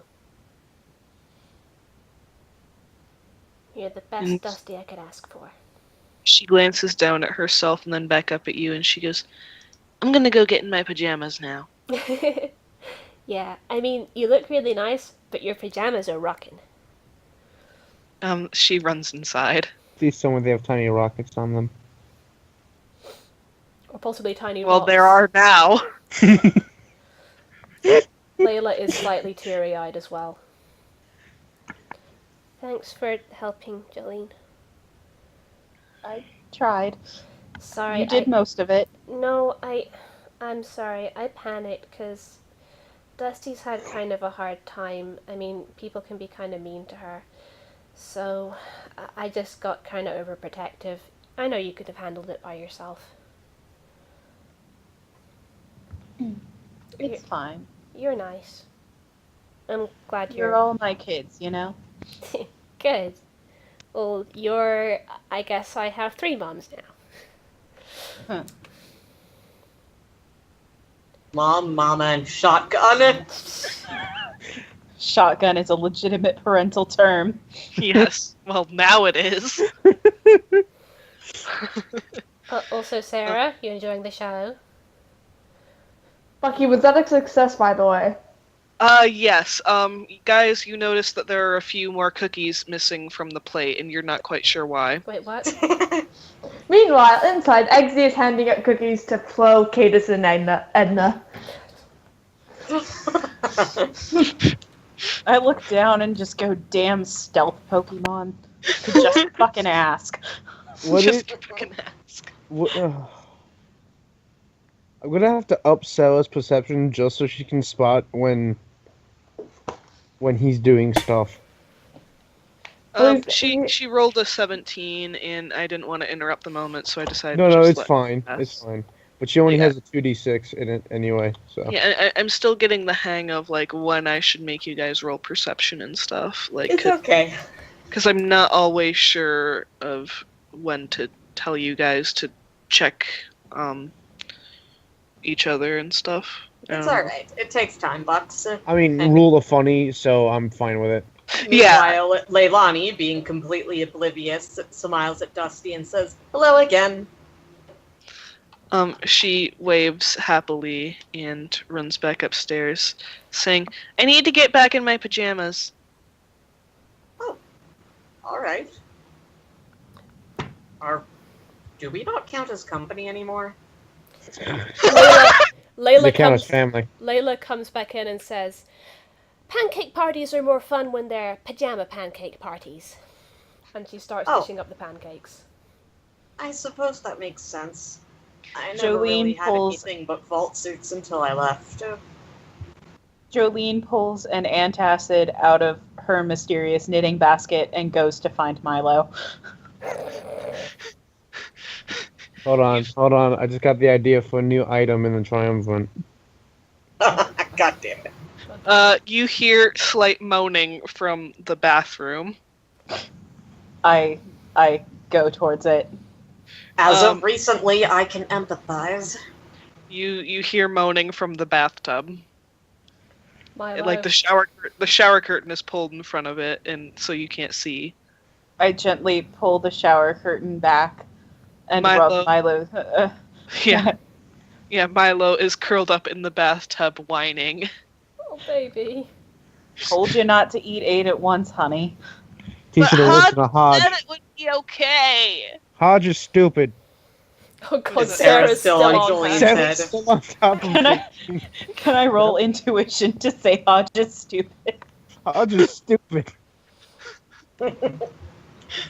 You know, when Sarah evolves into a Lucario, she'll be able to actually talk to us. Oh yeah, that's true. Oh wait, does a Lucario automatically gain that ability? I don't know if it does in system, but it's happened in the actual anime and within Pokemon lore. Oh, good. oh, good. Okay, yeah, go ahead and roll intuition to see if he's talking about Hodge. So it evolves. He now speak human. Oh, good. All the sass. All the time. Is 17 high enough? I'll say, yeah, like, you've seen him hanging around with Hodge enough to figure that he and Hodge are pretty attached, and therefore... It's Hodge's fault. I just look at him with deep, compassionate eyes, and I say, Hodge is stupid, honey. That's what I said. Don't talk about my brother that way. Baby. I hand him a pre-war Tums and rub his belly. Aww. He numbs on the Tums, groans again, and flops on his side. I'm not even sure if taking a pre-war Tums would be a good idea, because that's long expired. Chemicals is chemicals. Fair. But they have expiration dates. Fallout, Tums is nothing has basically just expiration baking dates. soda. Okay. Also, it's Fallout. Nothing has expiration dates. That is true. That's very Everything's preserved to high heaven. They even state, expiration date never. Like, that's a thing in 4. They point that out. good. True. Okay. Alright, so... It makes sense, because all the non-expiration stuff is very gone. Oh, yeah. Yeah, no kidding. Leilani, continuing to be oblivious and stupid, finishes stuffing his face and says, "Well, when you're all ready, I'll be ready to go to the rock shop, and get our reward." Oh, Sure. By this time, all of the sisters are downstairs at the table eating pancakes, and Layla's mothers have also come downstairs and are checking on Jake and, like, kind of murmuring to each other. Layla I mean, not Jake, Kane. Blah. Layla comes over. Is he okay? Yeah, he's fine. I made pancakes. Can I roll intuition? Yeah.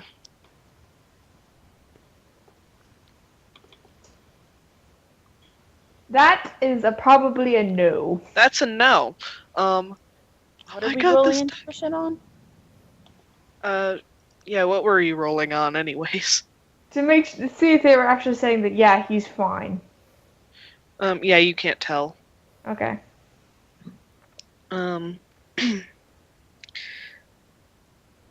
they say that's very nice. I mean, if you want them, it's okay if you don't. No, breakfast is a very important meal. Oh, Mom, my brother borrowed one of your books. I put it back, but there might be a little drool on it. She laughs softly and she goes, "No worries, it's still readable. Yeah. I'm sure." It's not like it sent me to sleep or anything. I was just tired and I nodded off. It definitely sent her to sleep. They're both laughing slightly, and they both give you hugs. She hugs. Okay, I'm gonna go and find Milo. He's not come to have his pancakes yet, which is weird, because he's the one who wanted them. Well, You hear a loud from the bathroom. Oh no. She goes to the bathroom. Sarah's like, oh yes. Sarah's like, supper. Oh, Milo. Meanwhile, sorry. Jolene's Evie, who still doesn't have a name, is sitting on her shoulder, eating a cookie and loudly saying, "Oh, Milo, these cookies are so good. Are you sure you don't want another?" Nameless Evie. Yes. Sarah just kind of like looks at the nameless Evie, slowly lowers her paw and gets a high paw from the Evie. Amazing. Like, I like this. You know what, Hannah? I'm not even gonna make you wait. Go ahead and just ARP here.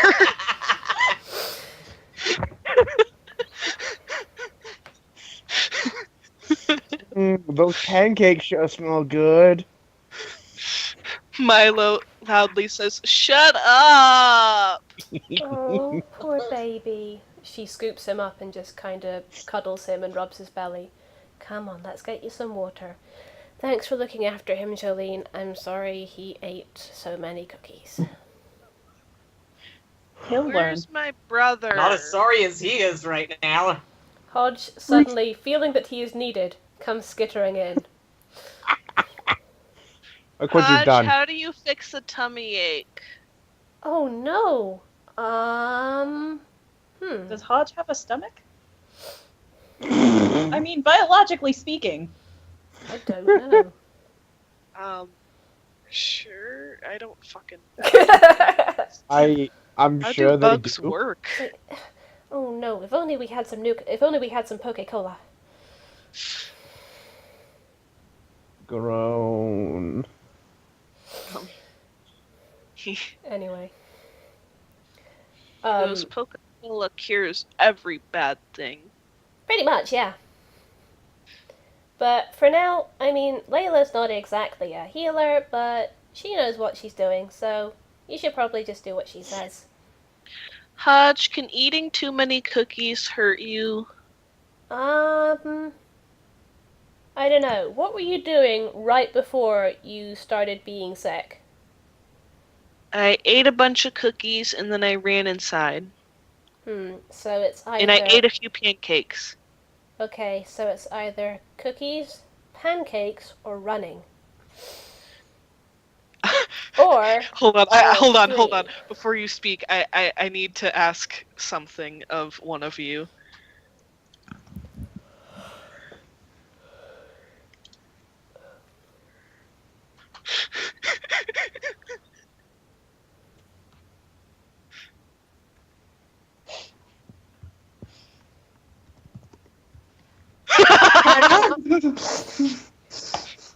Zazu trails in behind Hodge, looks at the cookies and at Milo, and screams, "I knew it! I knew it was poison!" Hodge looks horrified. No. Oh no, it's an endless cycle with these two.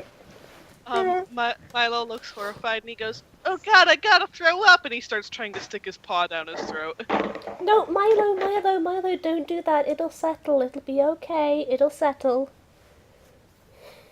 But it's poisoned! Oh God, you two have ruined this child.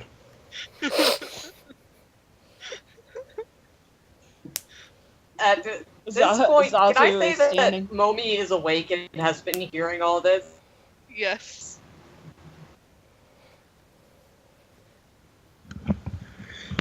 Alright, then Momi is just going to groan. Yes, I think I am.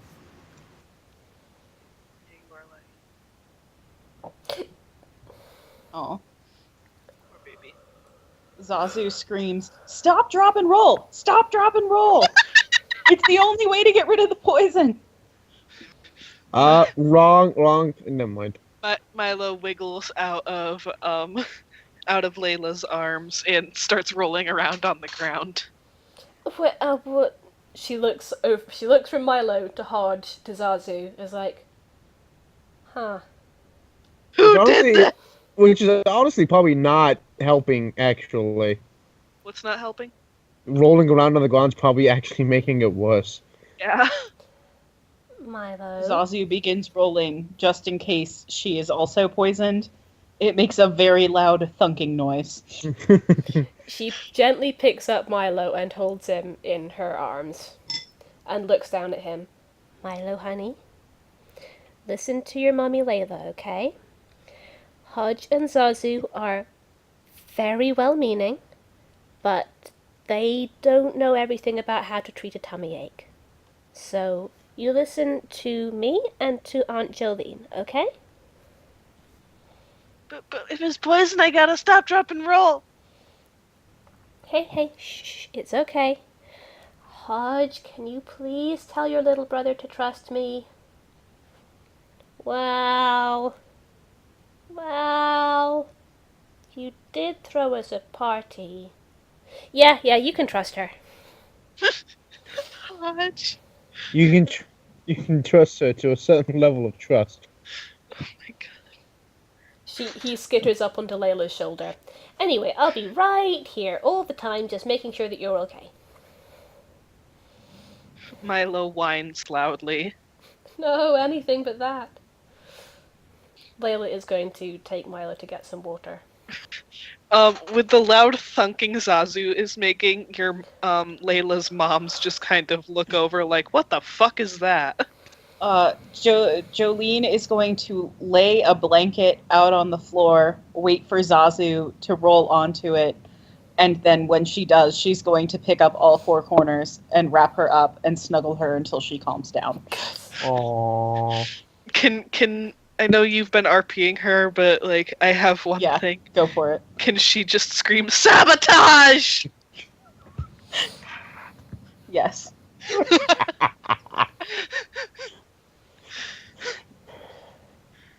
Jolene is just going to keep rocking her and gently handing her the rocks they picked out earlier. Oh God. Good. Meanwhile, Momi has been just sort of, oh God damn it, Sarg. Oh, honey. You can go on, Eli.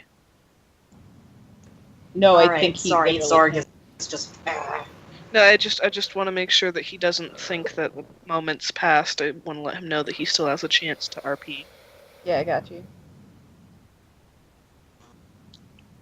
Well, Momi has just been listening into all this and just holding her head in her hands, and then she just. Gah! She turns to Leilani, takes his hand in both of hers, shakes it, and says, "Thank you very much. You've given me a lot of opportunities that I never would have had otherwise, and I very much appreciate it. I'm going to live with Rachel because I can't take this." Why? Because that's why.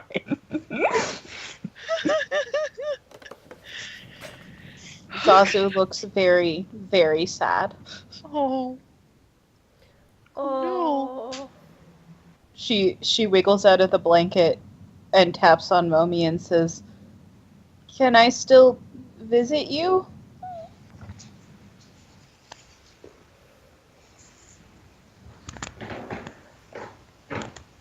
Okay.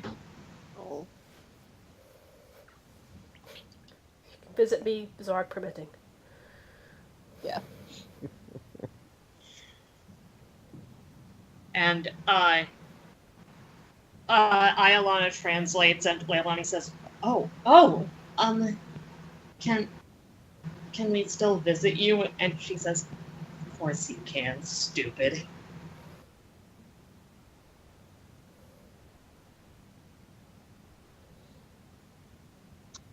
And she gives Leilani a hug before walking out. Hodge is not allowed to visit, though! Why? That's fair. Actually, can you take him with you?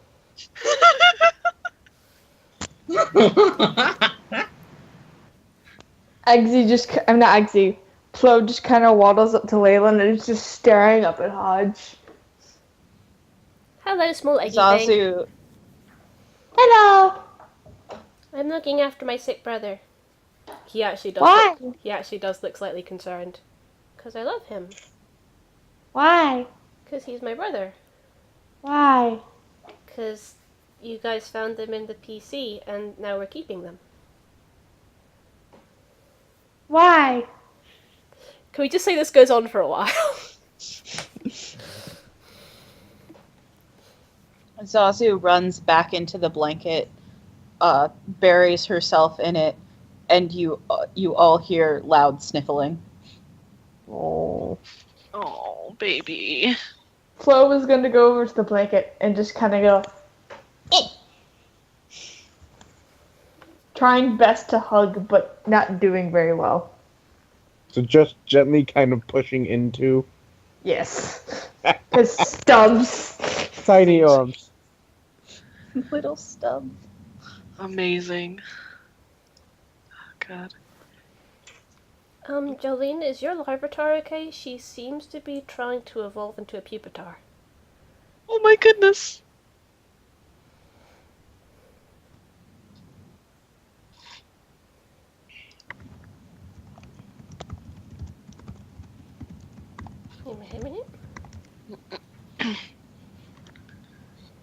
Yeah, she asked if she could still visit, and I believe Momi said yes and before leaving, so...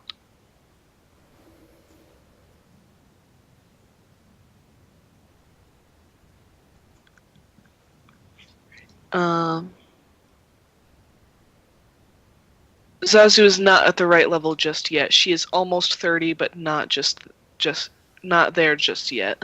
Get ready. Get fucking ready. Actually, thing. Can Momi write? No, she's well educated, but she can't write human. Okay, that's fair. So when you go back, if you go by Sarah's shop, you will see Rachel. A piece of paper. Sorry, Rachel's shop. I don't know where Sarah came from. Hi. Oh, duh. But anyway, when you go by Rachel's shop, I have to see that there is a piece of paper taped to the door with a crude drawing of Hodge on it and An X over it. Strike through circle over it. The no smoking, but it's no Hodge sign. Yes. Good. Poor Hodge. Who are you gonna call the Hodge Busters? Poor Hodge. What did my poor sweet baby ever do to any of you? Wait. Actually, it would be a thing to debunk Hodge. Would be call them Mythbusters. Ah! Hodgebusters. Who you gonna call? Hodgebusters. I saw the new Ghostbusters yesterday, and it is a triumph of American filmmaking. And I want safety lights are for dudes on my tombstone. It was so fun. Safety lights for dudes. Okay, out of context, that's pretty funny. Oh man, that's great. I do love that film. Okay, so, alright, there's a lot going on right now. Is there anything else anyone wants to do? Sarah has gone off of Jolene and is probably eating pancakes. Alright, And anyone Eggsy else? has moved to sit next to Sarah. Oh my goodness. Layla, Sarah, like, go ahead. can we see that in like tiny? Are they normal chairs or tiny chairs?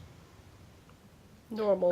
They're regular chairs. Okay, she like still a pancake hanging from her mouth, kind of reaches down, grabs the edges of her seats, and then just kind of half bounces away, like about one, and then sees if he follows.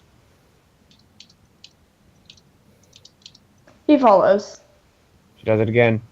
Follows. She does it again. Follows. She does it until she hits a chair leg and can no longer bounce, and then is forced to sit there next to Eggsy, and she's like, okay, and just drags the plate back in front of her and keeps eating. Eggsy just sitting there, not even eating. He's just sitting there. Iolana is hanging from the ceiling and says, "Hey, Sarah, you're gonna get a dusk stone soon."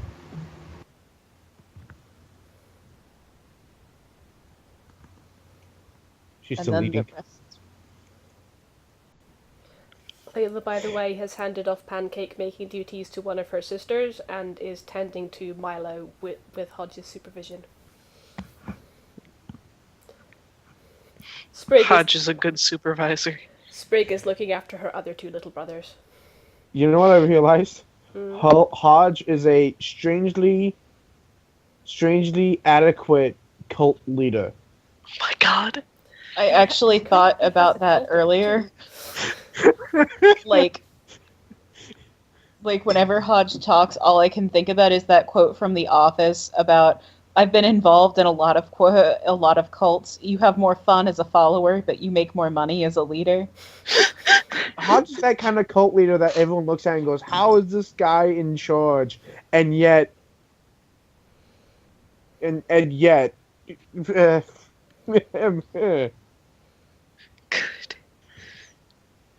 Okay, so let's see. Leilani's just kind of chilling. Layla is helping her baby. Let's see.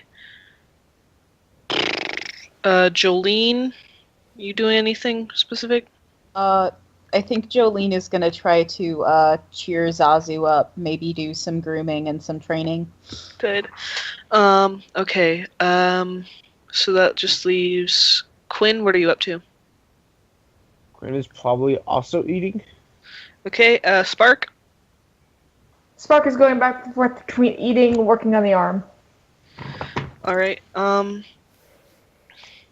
not gonna make you roll to spot this, but so you guys notice that Layla's moms are chatting with Gwen, and all three of them look quite serious. Layla looks over every so often, slightly concerned. Can we percept to see if we can overhear the conversation? Sure. Ooh, perception. Perception. I'm sorry, I'm Lion King trash. Disgrace. I fucking swear What that are we that's rolling perception for? Hear the conversation. see to see if you can overhear what Layla's moms are talking to Gwen about. Because they're speaking to Gwen in hushed tones and sound 21. and they have very serious looks. Alright, give me a second. My thing will almost certainly need to reload. Yeah, I think just the Leilani and Layla need to roll. Yep. Unless you think Layla wouldn't try to eavesdrop. Layla wouldn't try to eavesdrop. She's glancing over with concern to try and read their expressions, but her attention is divided between them glancing at Kane to see if he's waking up anytime soon, glancing at Spark to see what she's working on, and glancing at Dusty to see how she's holding up. Dusty is surprisingly doing just fine. It was a precocious crush, and it was a small one anyway, so... the resilience of the 12-year-old heart. Yeah, so, she was pretty disappointed, but she's not devastated, so she's fine. She's just eating cookies and pancakes, and she's fine. Carbs heal all wounds. Not gonna argue with that. Let's see, what else? Kane is starting to stir a little bit, but he's not quite awake.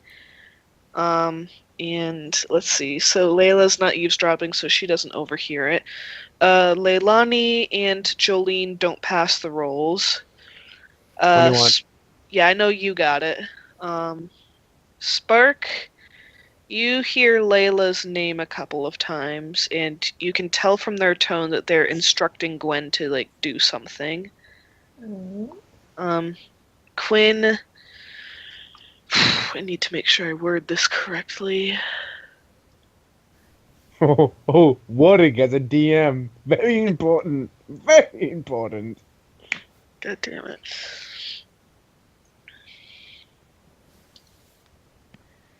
Are you gonna PM it to me? Yeah, I think okay, I'm gonna that make means sure I have to look at my screen. That's why I was asking. Yeah, I just want to make sure that I get everything I want written down, because it's easier for me to process information sometimes when it's written down rather than when I'm talking. So, I feel you, Bucks. Mm-hmm.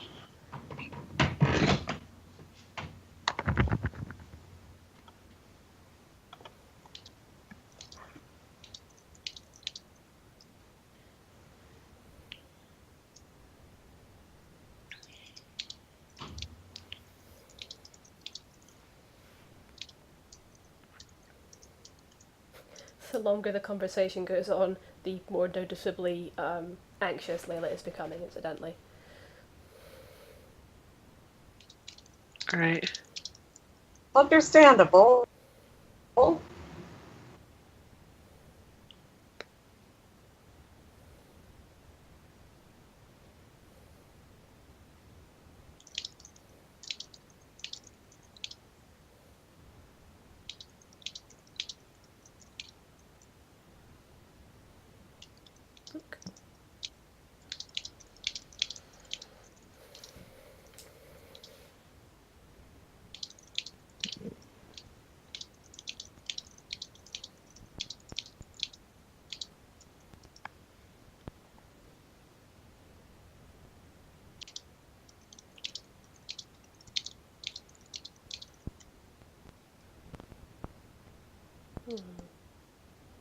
Sorry, you guys can talk amongst yourselves. Oh, right.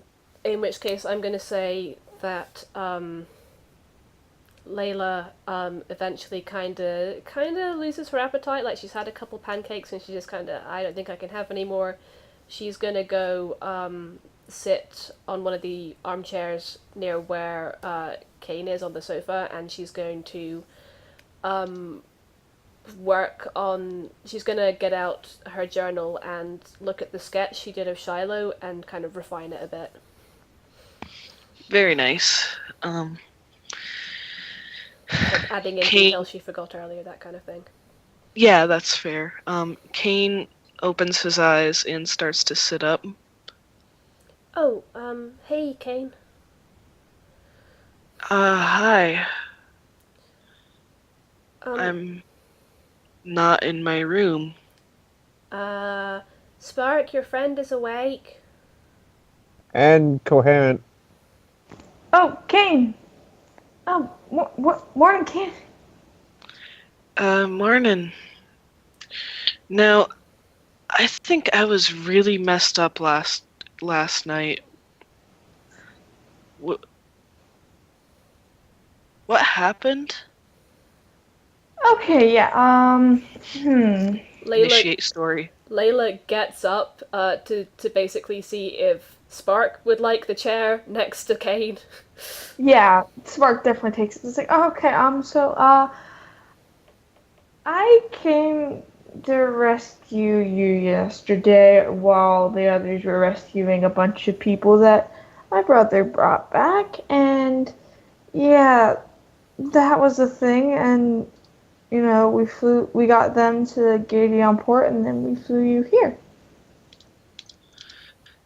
Oh, what's Gideon Port? It is a city not a couple days walk from here. Leilani, actually. We are in Phenac. Like... Why? Leilani's Why? just like, now this looks familiar. Uh-huh.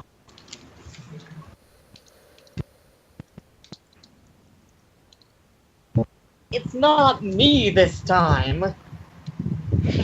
Oh, we've got. And it doesn't involve Slowpoke. Yeah. Sorry about that.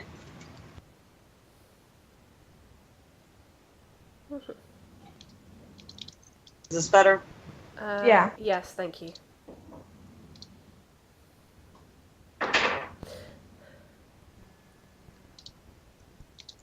I'll be right back, guys. Okay, Hunter, does Quinn react at all? Not really. Okay. I mean, it's not like shocking. I kind of saw this coming. Yeah. He is gonna like ask Gwen a few questions when they leave. Yeah. Yeah. He's not gonna like be like, "Hey, thing, over there, look." Yeah, but like, eventually, the moms both hug Gwen, and Gwen Whoa. half-hearted. Sorry that there was some mic rustling. Sorry, that was me. Okay. Yeah, it's stopped now. Sorry. Gwen half-heartedly hugs them back, and the moms go and grab some breakfast. If Gwen's not looking so hot, Layla's gonna go and see her. Yeah, Gwen's looking kind of uncomfortable. She tucks her journal under her arm and comes over. Gwen? Yeah. What was all that about? Are you okay? She looks really bothered, and she sighs, and she goes, Mama told me not to tell you this, but she wants me to stay with you when you go out in the town. Like we did with the buddy system, except when we leave town. Huh? I mean, I don't quite understand. You mean when we're outside of Phenac? No, when you're inside of Phenac. Mama's worried about you going out on your own. She's worried about me leaving Phenac? I guess. She told me not to tell you, but... No, you did the right thing. I guess I really blew it, huh? They don't trust me now. I'm gonna talk to them. This isn't okay. Besides, Mom isn't okay with it. Mom knows that this is a bad idea. Maybe I deserve it. I did break their trust. Gwen gives a frustrated sigh and storms off after your parents. I'm sorry, Gwen. She looks back and smiles at you and then keeps going. She just looks very worried and finds a sofa to curl up in the corner of and hugs Sprig. As Gwen is storming off, you see Ariel look at her and go, "What's going on?" And then Gwen leans over and mutters something to her. Ariel grumbles, gets up, and goes with Gwen. Uh-oh. So Gwen is the Angelica of this group.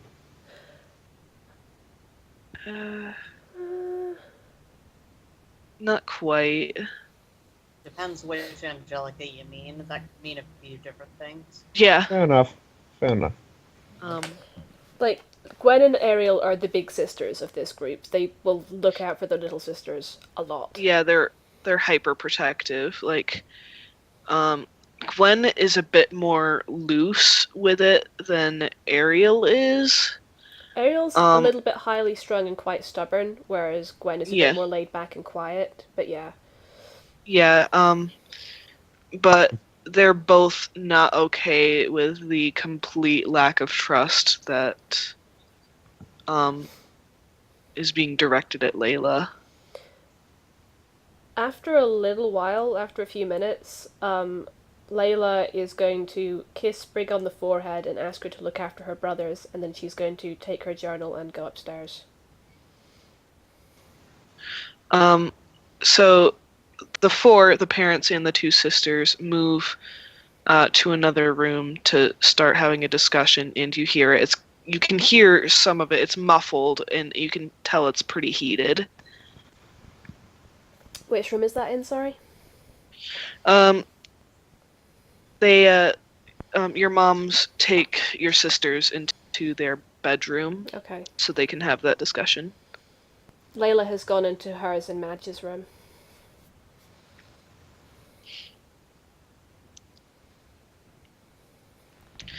Hold on, I need to pee real quick.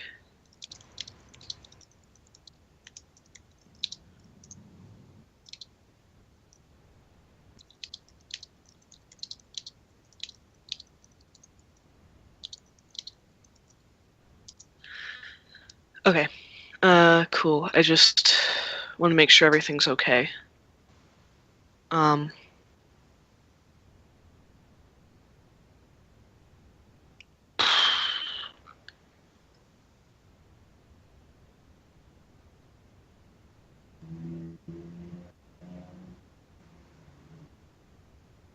Yeah. Okay. Milo nudges at your feet.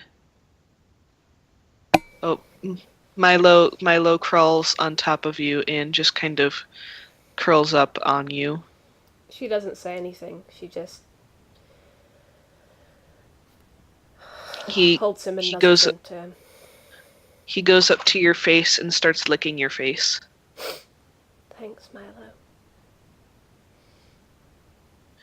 Madge and Dusty promptly invade your room and sit with you. They can see that she's been crying. Yeah. She just all the energy's kind of gone out of her. She's just curling up with Milo, just kind of crying quietly and staring at the drawing she made of Shiloh.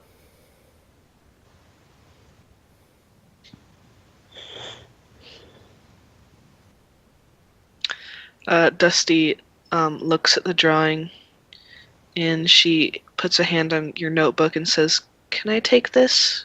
I'll give it back. I have a thought." Okay. She picks it up and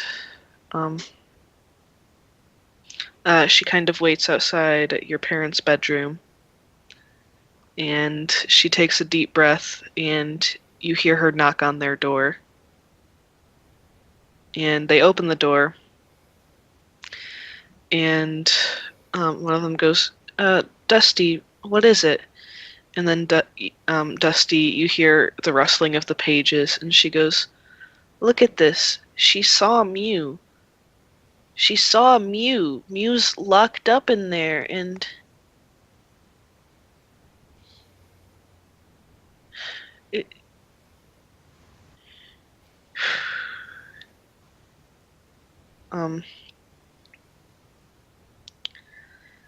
and she goes, I just don't know. She got in and out of there fine, and she met I just don't think that," and she's stammering an awful lot.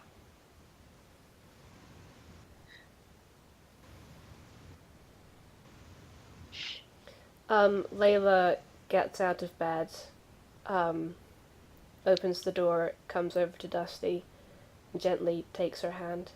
"It's okay, Dusty. Let's just go sit, okay?"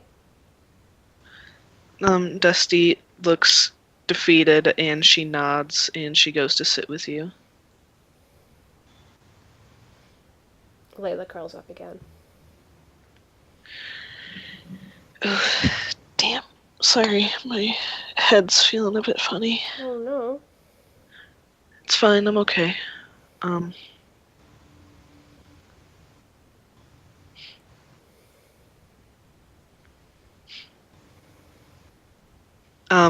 You all hear a loud noise outside. Outside? Yes.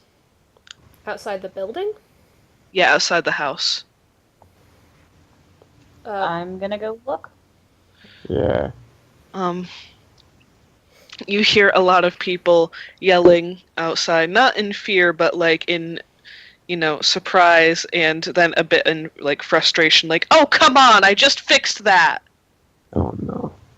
Layla jumps up and runs downstairs. When you get outside, you see that a Steelix is popping up out of the ground. Like, it clearly, like, burrowed underground, and now it's back up, and, like, it's looking right at you. What? She looks at whoever else came outside. I think Jolene is there. I don't know who else. Yeah. Same. Jolene and Quinn? Yeah.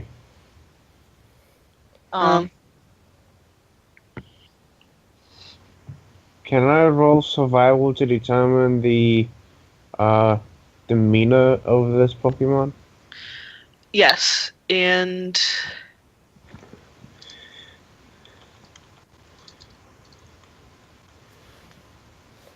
Layla's eyes widen significantly. Is that you?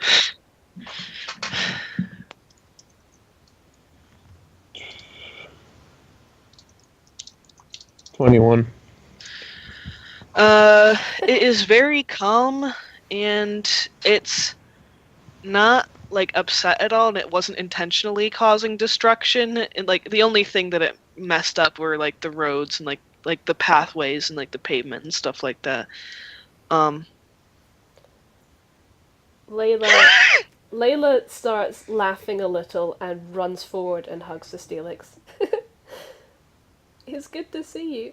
And then she very quickly starts sobbing again. I'm sorry. I tried to get Shiloh out, but we had to leave them behind.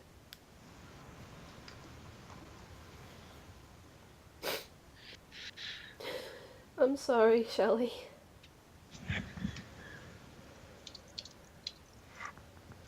Watch it be an actual Steelix.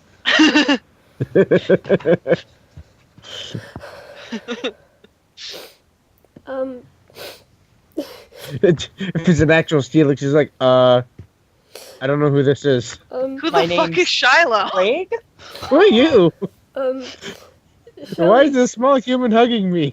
Shelley, not that I'm not glad to see you, but how come you chose such a big Pokemon to be?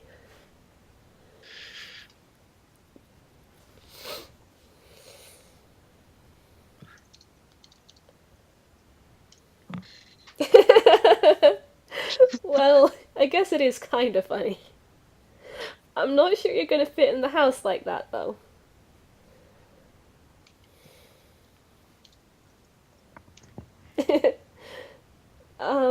I guess you probably shouldn't transform into what you actually look like, or people might start freaking out, but...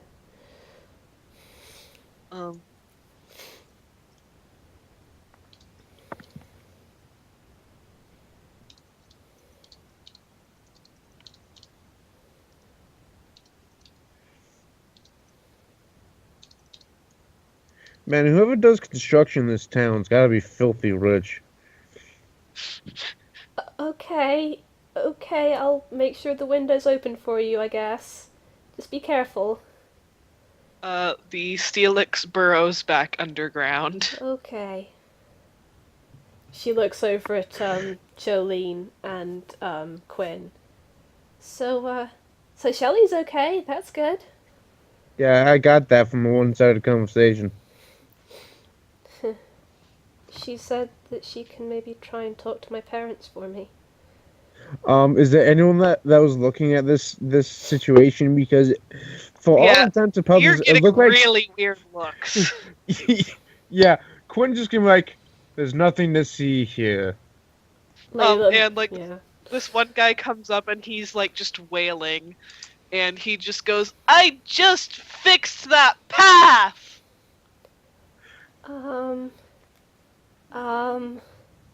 I'm gonna send Aaron out to eat debris and help the man fix his path again. Eat the debris. She's a terravore. I know. But She needs nutrients. I know. It's great. I love it. Okay. I love that's a word. Terravore. I love that's a word. It's so good. All right. Do you head back inside and open a window?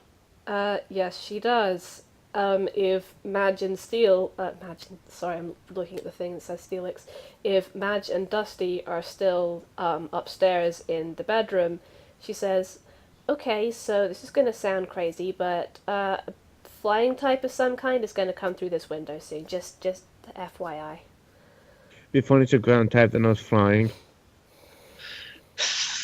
A Diglett pops up. Flying Diglett. Diglett, this is bullshit and you know it. Diglett that knows aerial ace flies into the room.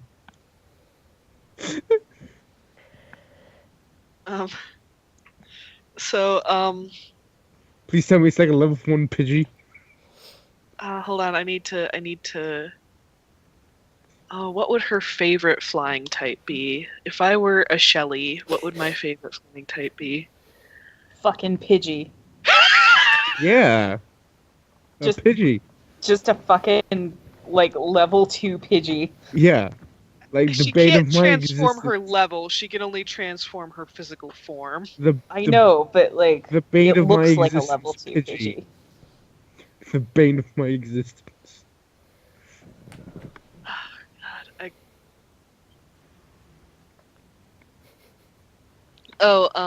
Eli, she basically realized this is not a good form to discuss in. I'll be right back, and went outside the city to... What about a Togetic?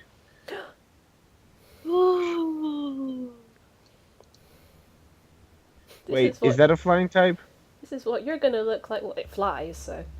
This is what you're gonna look like when you grow up, Plo. Oh my god. That's so cute. Oh my god, just because it's still big, a Pharaoh.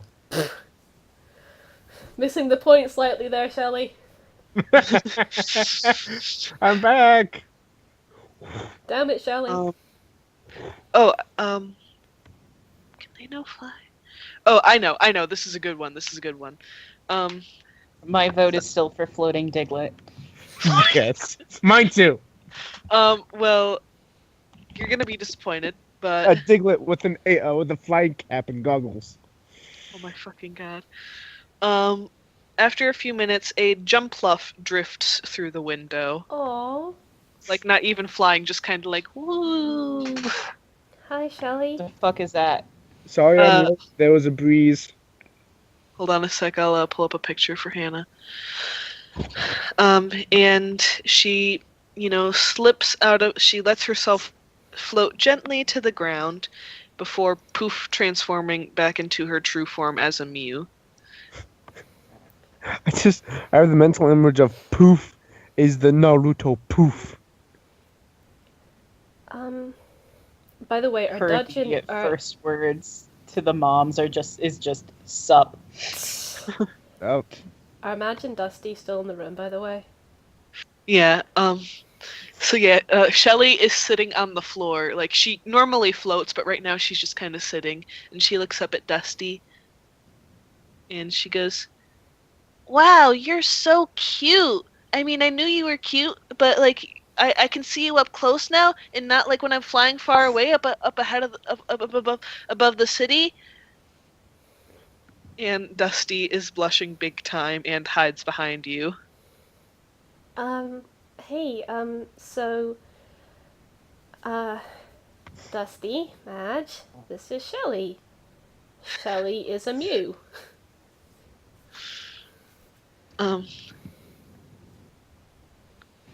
Shelley looks up at the window and she goes, "Can anyone see through that? I don't want people to notice me."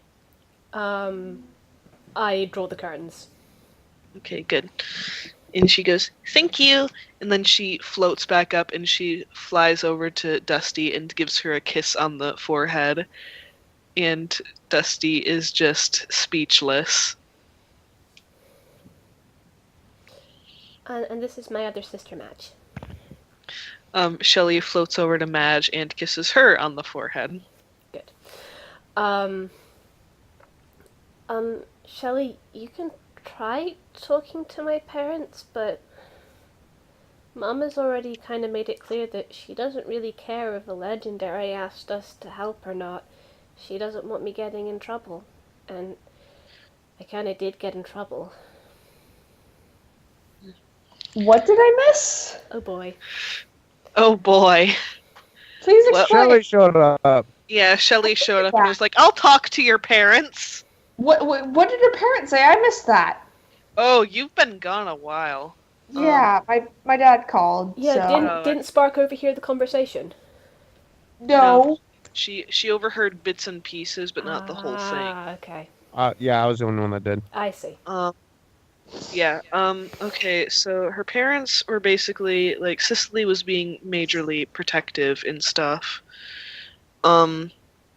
Lyra understood she wasn't quite 100% on board, but she wasn't protesting too awfully hard, and they were basically asking Gwen to look after her, like, not even when she leaves the city, but, like, just when she leaves the house, to, like, for Gwen to stay with her. And Gwen's like, "This is not okay, why don't you trust her?" And so another big argument between sisters and moms, and Shelley shows up like, "I'll talk to them!" 'Cause that'll work. Oh boy. And then Spark was still explaining stuff to Cade. Oh god, that's right. Oh boy. Yeah. And now I have to explain to Mew. Okay.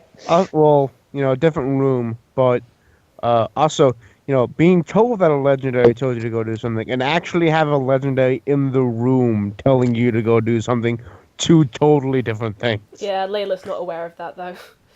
She's very much like, "Don't get your hopes up, Shelley."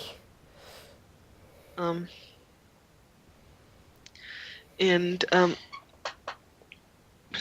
Shelley says, "It's still worth a try. Besides, I have this telepathy thing, I think it's called. I mean, you can tell that. I mean, I'm talking to you with it. Yes, hello. But the way I see it is when I can share my thoughts with people, they understand me better because I'm not just saying it, I'm letting them feel it. So maybe if they feel it, then they can understand." Sure, but you're not gonna do the thing that Shiloh did to Sholay, right? No. Okay. I only do that in emergencies, and this isn't exactly an emergency. Mm-hmm. And they're not, terrible people like Sholay is. Yeah.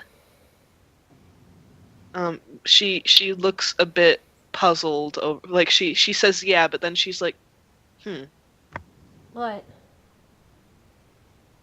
They're not bad people.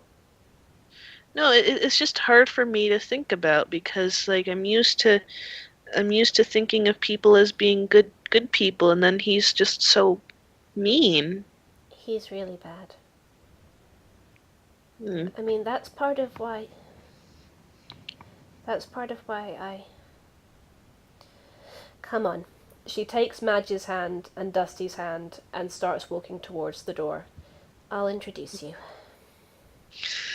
Alright, you hear the argument still getting heated. And until you open the door.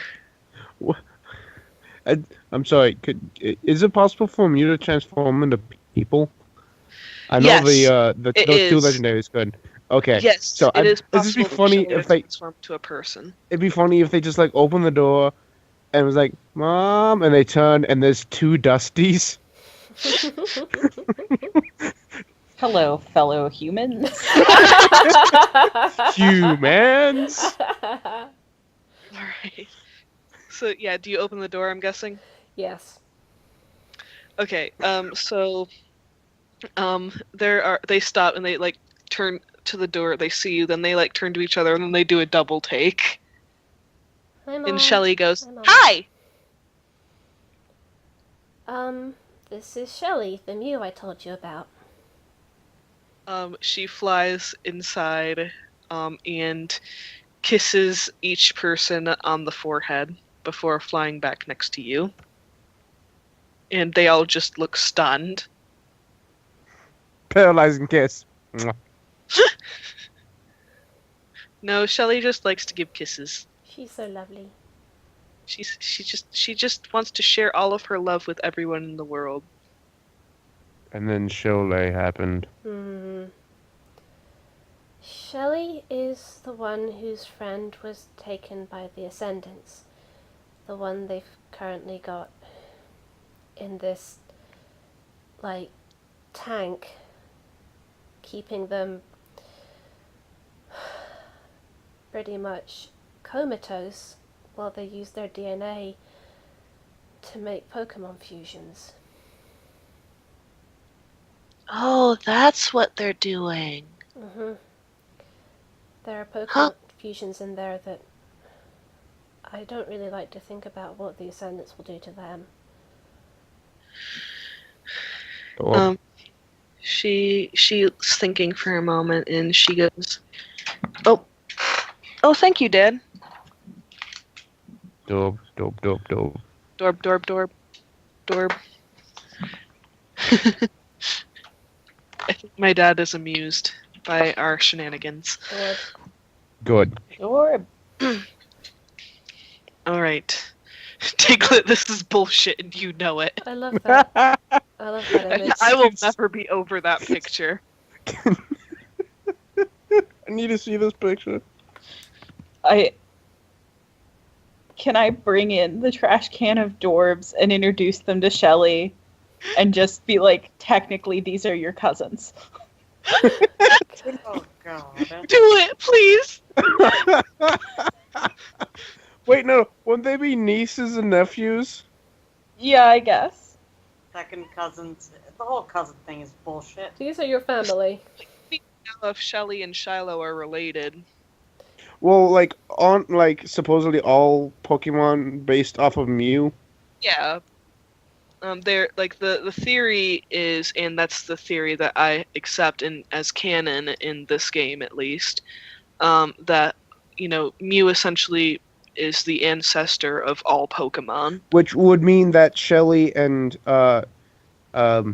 Shiloh are brother and sister. They're on equal footing, and because Or descendants of the original. yeah, but they're on equal footing with each other. They're directly connected, and since all the fusions are the offspring of her of them, they would be nieces and nephews of Shelly.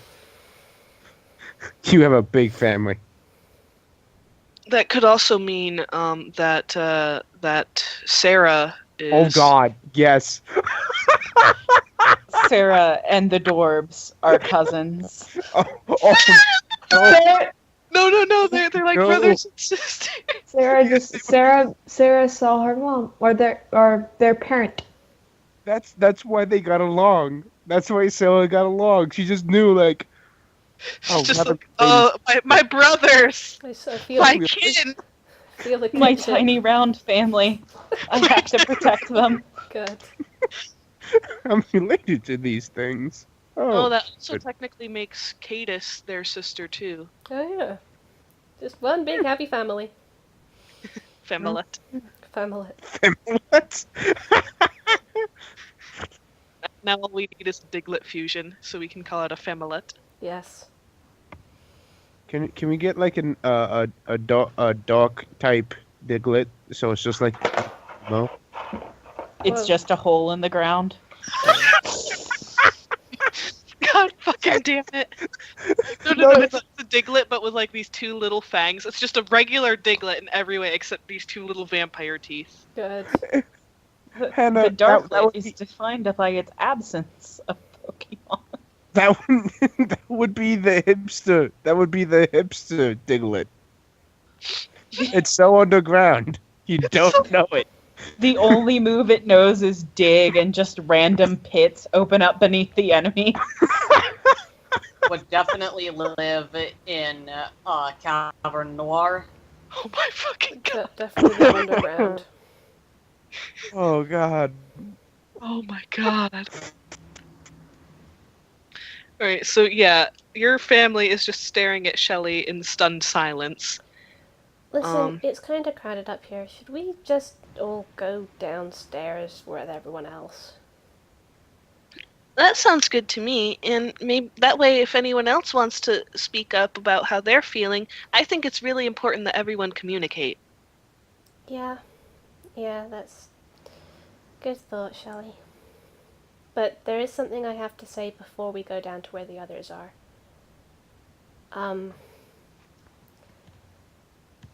It's not just Shiloh I want to protect. I mean, I do. I want to protect them and all the fusions, but it's also really important to me that we protect Spark. It's not my place to tell, but just trust me when I say... PM Dally. Okay. Let me just do that.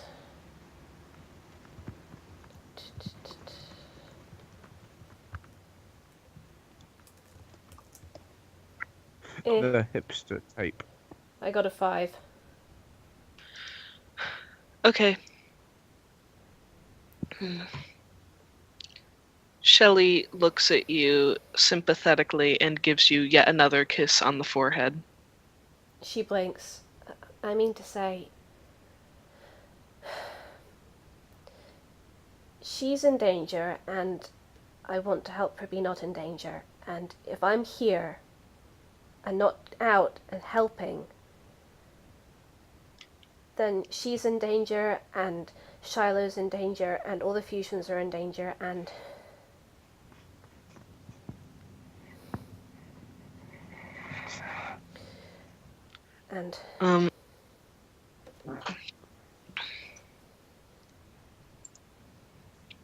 Shelly is silent for a moment. Well, everyone's silent for a moment. And then Shelly goes, and downstairs! Yeah, downstairs. She takes Dusty and Madge by the hands again and goes downstairs. Meanwhile, Spark is still trying to explain stuff to Kane. Oh, and also Mew. Yeah, Kane looks at Mew. Well, the Mew, and he's just like, I'm still high, aren't I? No. Hi, Shelly. She flies over to you and gives you a kiss on the forehead. And then she leans down and she gives Kane a kiss on the forehead. Kane's like, yep, definitely high. Alright. I'm gonna say that Layla's Pokemon all come over to her, and Sprig, upon seeing Shelly, just like stares. It's like, oh, the Mew's back, and she just kind of stares, transfixed.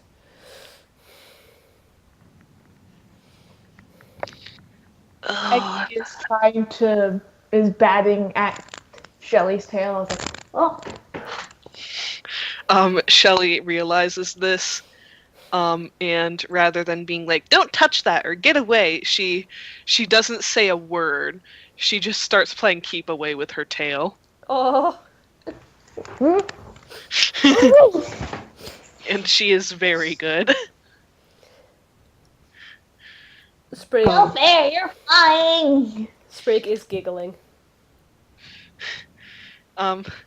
Shelly goes, I don't know what you're talking about. Yeah, that's floating.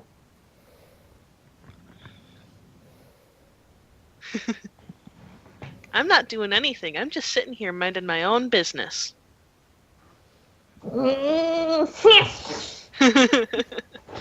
Flicks her tail out of the way.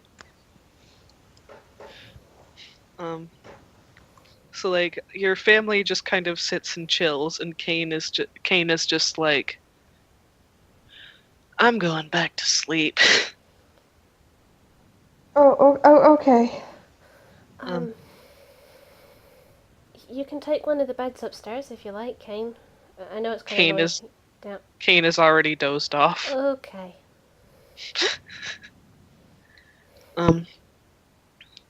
Right, so like out of character, does anyone else want their character to speak up or say or do anything? Murder. Cool. Oh, Eli. Oh, honey. Could you type out what Leilani would say if... Oh, honey. Here, I'll type for him. Okay.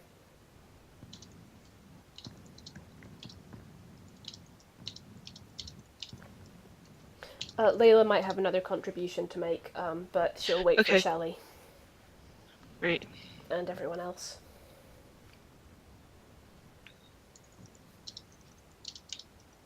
Oops.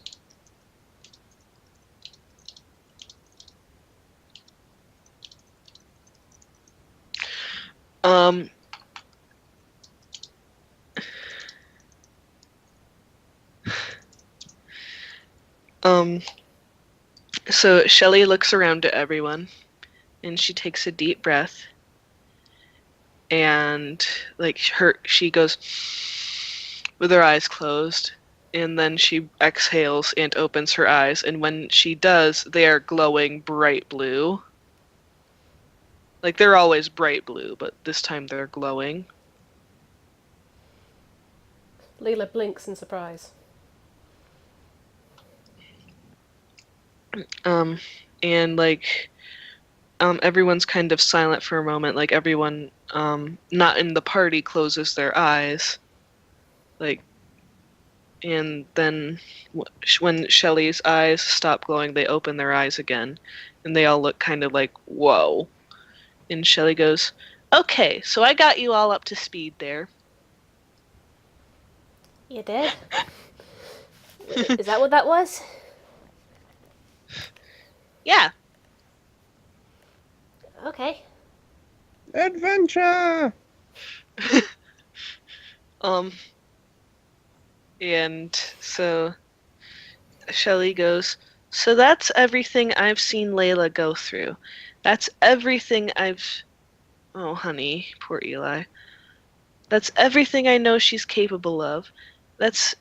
She's just so good and so strong. And I think that if anyone could help save the wasteland, it's her. Layla is buried in her Pokemon right now. It's not just about my friend Shiloh. It's about so much more than that. And if you keep her in this house, then, well, Pokemon and people alike are gonna lose a really good helper.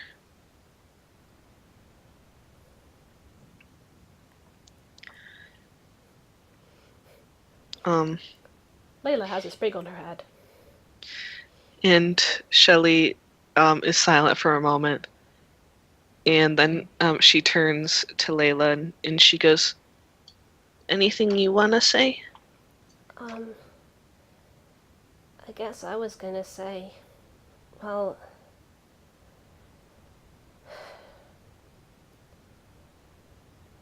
would you... She looks around at her sisters. Would you guys mind if I talked about the Costas? And what happened back then? The sisters glance around at each other nervously, but then they nod. So, Mama,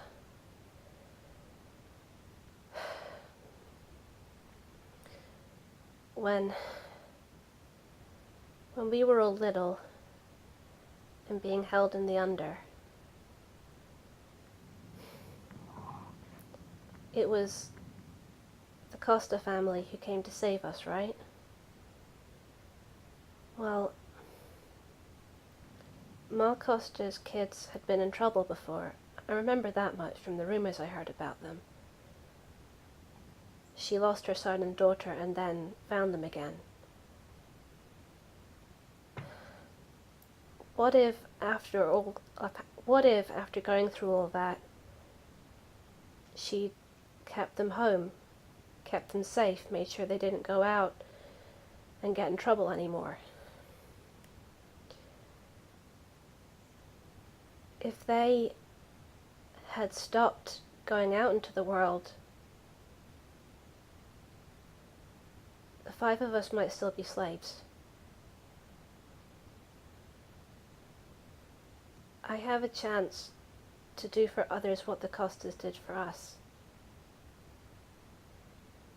I don't want anyone to suffer because of something I didn't do. I want to help. Sorry. That's all.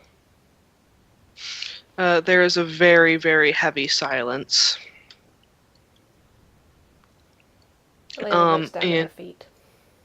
Eggsy is still batting at Shelly's tail. Good. Shelly whispers telepathically, I guess. Whisper? Okay, sure. To Eggsy. Eggsy, this is serious. Okay. And he just kind of sits there and just kind of has a derp look on his face. Baby. So, just looks like himself. Mm-hmm. For the record, since I seem to be slightly less zarked now, Yay. when Layla says the 5 of us might still be slaves, Leilani just gasps and puts a hand over his mouth and looks horrified.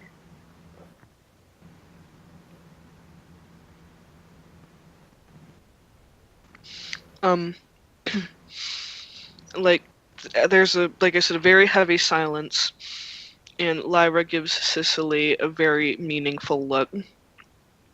Cicely's got both of her hands covering her face, and you can tell she's trying not to cry. And Shelley speaks up one last time, and she goes, "Look, You guys all call me a legendary Pokemon, and I don't think I'm better than anyone else or anything, but I do know that I can be pretty tough if I want to be." Hey, Layla, did I tell you that the way I kept away all the... Now's not a good time. Oh, I did want to hear how you got... no, you're right, it's not a good time. I would like to hear how you got away, though. I mean, not right now, though. And like she goes, anyway, so I'm pretty powerful. I can turn into anything I want to be, and that anything can be something as huge as a Groudon, or you saw me as a Steelix outside, maybe. So I promise you that nothing bad can ever happen to Layla as long as she stays with me. So in fact, she might be safer if you send her out than she would be here, because then I can look after her if she's out there. Really? Shelley nods. I can't be with you guys all the time, but I'll always be watching. Layla actually looks somewhat reassured. Sprig is still looking all struck. Sprig. Cicely uncovers her face, sighs heavily, and says, "Fine." And she gets up and heads upstairs. And Lyra gets up, smiles weakly, and gives you a hug, and then she points at you and she goes, "You're still grounded when this is over." That's fair. Totally fair. Totally. Thanks, Mom. She nods and hugs you, and she goes, "Don't worry, I'll go talk to her," and heads back upstairs. Layla looks relieved but very sad. Thank you, Shelley. Shelley gives you a kiss on the forehead. So, So how did you get on against the Ascendants? Well, I was in there, and I was trying to be sneaky, so I was a little small thingy. But then, I realized that you guys were inside, and so I was like, oh no, I have to make sure you guys are okay. So, I decided that I would, divert their attention by turning into a Steelix and making a big mess of the place. You did that in Mount Battle as well? Yeah. Spark just kind of smiles and chuckles a little bit, but still is just kind of looking at the floor. They were really distracted by me. I think, they didn't give you much trouble, did they? Because the goal was to keep them away from you guys. Well, I was okay, and you guys all got out and got the Volties out too, so... Yay, it worked! Well done. She kind of automatically throws open her arms for a hug, and then remembers, this is a legendary, you don't just hug a legendary. You do just hug a legendary because Shelly tackles you for a hug. She hugs, and Sprig just kind of goes, eep, and kind of hides in Layla's hair self-consciously. Shelly goes, Sprig, Hello. don't you want a hug? Sprig emerges, and you can tell she's gone bright pink. Shelly gives Sprig a big kiss on the forehead. Sprig goes red.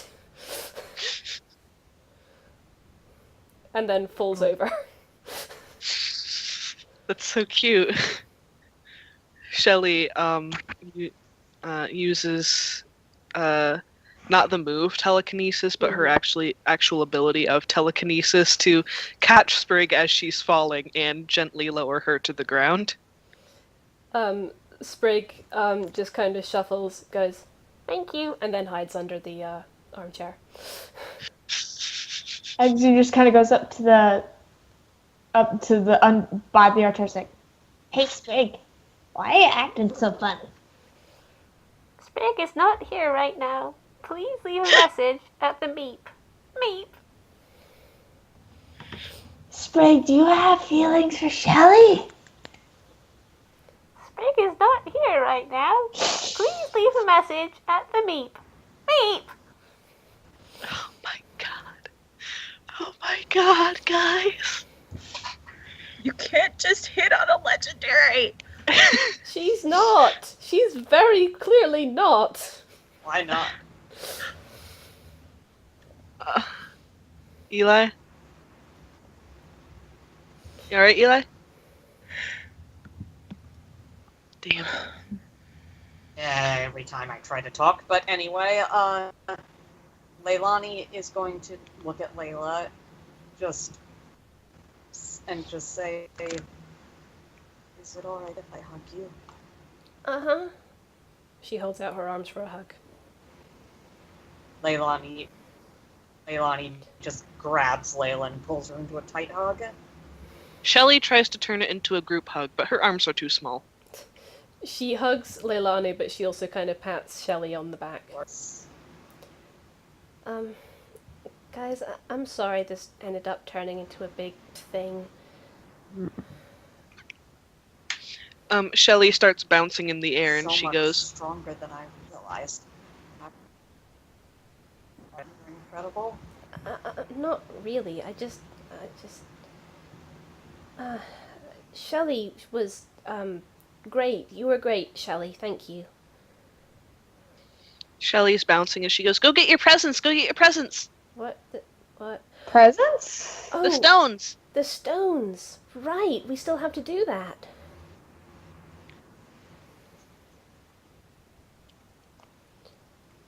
Yeah, we should do that. Yeah. Okay. Are you okay, Spark? Yeah, I'm fine. Okay.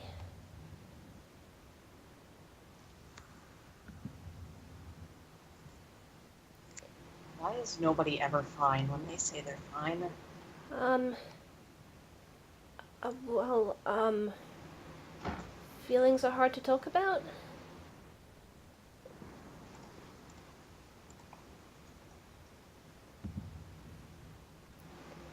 Leilani just sighs and says, "That's true." Wait. Stones? Plural?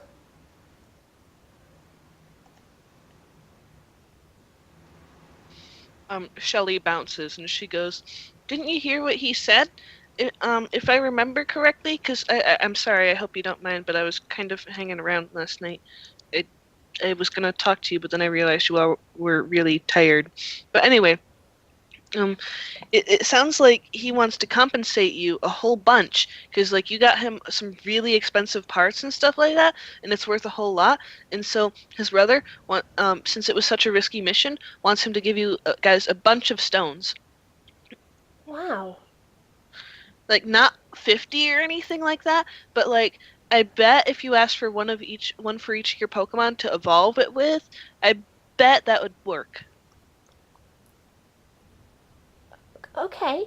Should we go now? Looks around at the others.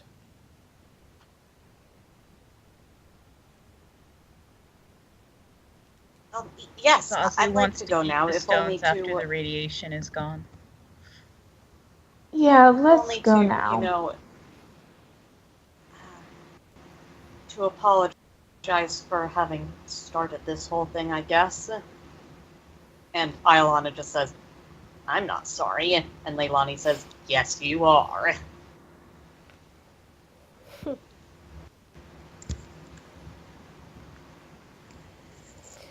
Okay. Hush. The moment No, you go the ahead. moment someone opens the front door, Kaleo screams, "Adventure is out there!" and charges outside. There goes your Phanpy. Eggsy goes, I'm not running after him again. Yep, and Leilani runs off. P.S. He is running in the wrong direction. She glances over to Dusty and goes, I think your Phanpy is more chill, you know?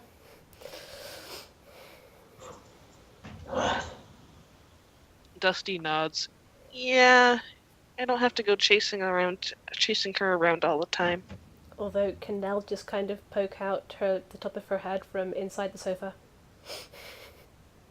Good. Yes, absolutely. Good. Spark is just gonna kind of pat Kane on the head if he's still asleep, and then, follow Leilani out. P.S. As you leave, the Hartigan Lamont's family Pokemon have resumed their favorite game of chasing Peep around while he has a pancake dangling from his beak. From his beak. From his beak. And on your way to the stone shop, you run into Quill, and she is accompanied by the Munchlax, Bob, and the Doduo. P.S. Bob is an Igglybuff, for those who don't know. Hi, Quill. Hi! And, she grins and she goes, I really appreciate these guys that you sent over to me. Yeah, they settling in okay? Yeah. And as she's telling you about this, you feel a light tugging on your pant leg or boot or whatever. Oh no. I should point out I didn't say it out loud, but I was thinking that she had just brought Sprig and left the other boys at home. Yeah, but you still feel a tugging. Okay, she looks down. It is Bob, and he is looking up at you like this. Sorry, Bob. She's smiling Why slightly. do you hate me? Sprig translates. I don't come here, and she picks him up. He is very grouchy, but does not resist the hugs. She hugs him and then gives him back to Quell. Oh, he's just a little grumpy about his new brothers. You're gonna be a great big brother, but Bob. I don't want to be a brother. Bob is so done. Take them back. I know how you feel, Bob. It's okay. They grow on you. Like fungus.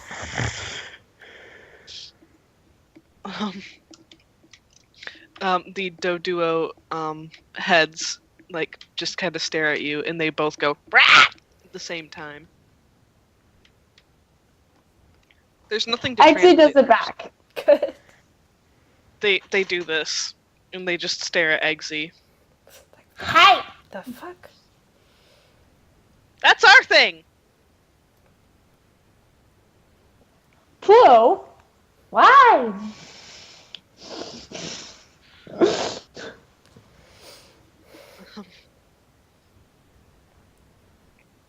They kind of, the heads kind of turn and look at each other, and then they look back at them.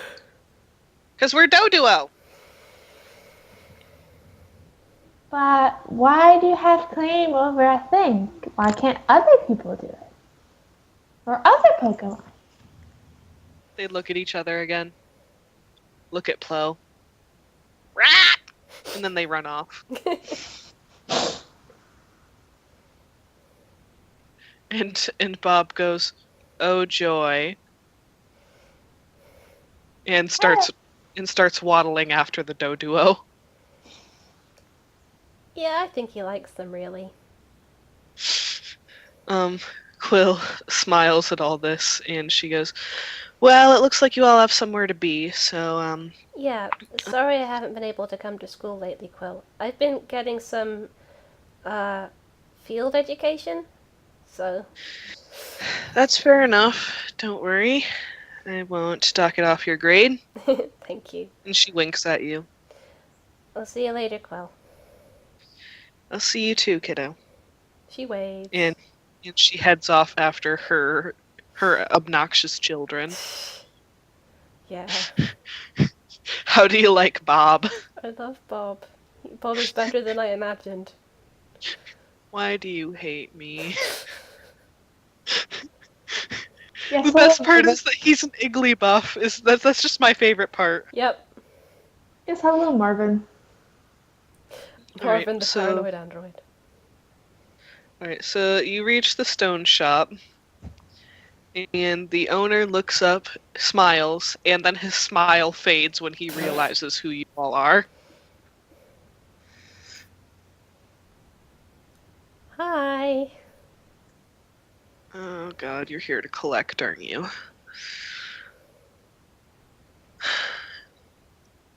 He goes, "Man, you wouldn't believe the earful I got from my brother about this."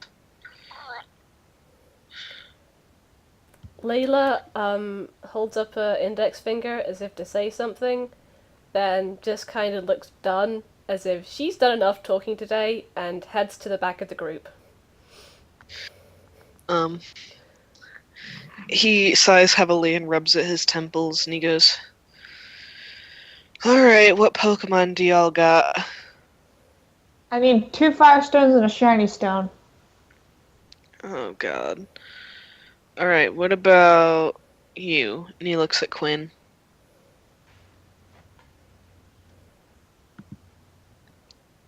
Hatter? You muted, bud?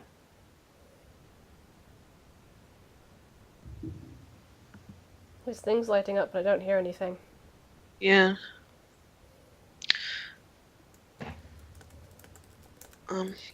Jolene taps him on the shoulder and says, "Excuse me, Yeah? my Pokemon would like some nice rocks. Not, like, stones or anything, just some rocks that look extra delicious." He looks a bit perplexed, and he goes, I've got some stones that ran out of radiation in the back." Wonderful. And he goes back and he just comes out with a crate of rocks. And they're all, like, very nicely shaped. Like, you see one shaped like a sun, and, like, you see one, like, that's just very clear and sparkly, but not obviously radiating any energy. And, like, just a box full of used stones. I give it to Zazu and Aaron and my baby Evie to play with. Does the baby Evie, like, out of wanting to be like her older sisters, does she try to eat the rocks? Absolutely, 100%. Good. I think I chipped my tooth.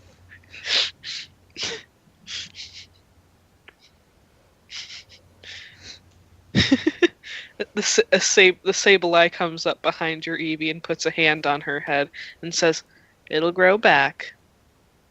Okay. I want a cookie. These rocks suck. They'll grow on you.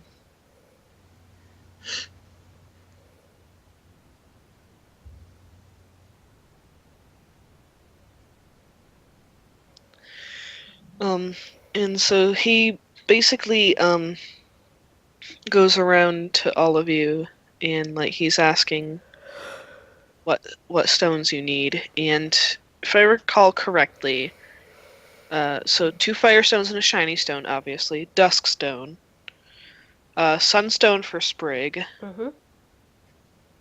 and I believe that's it now that Momi's gone.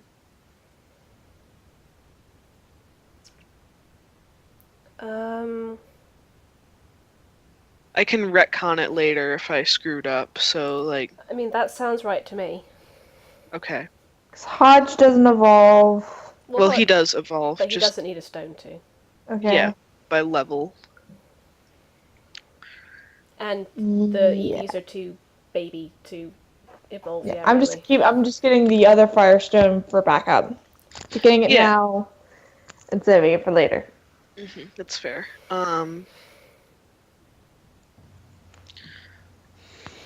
Like, I can give you items, like, if you want to hang on to them. Like, I won't be able to name them because obviously not all your EVs actually have official evolutions. But, like, I can say, you get insert name here of the... You get insert bugstone name here, or whatever. If you want to just grab them in preparation. Alrighty. Yes, I will.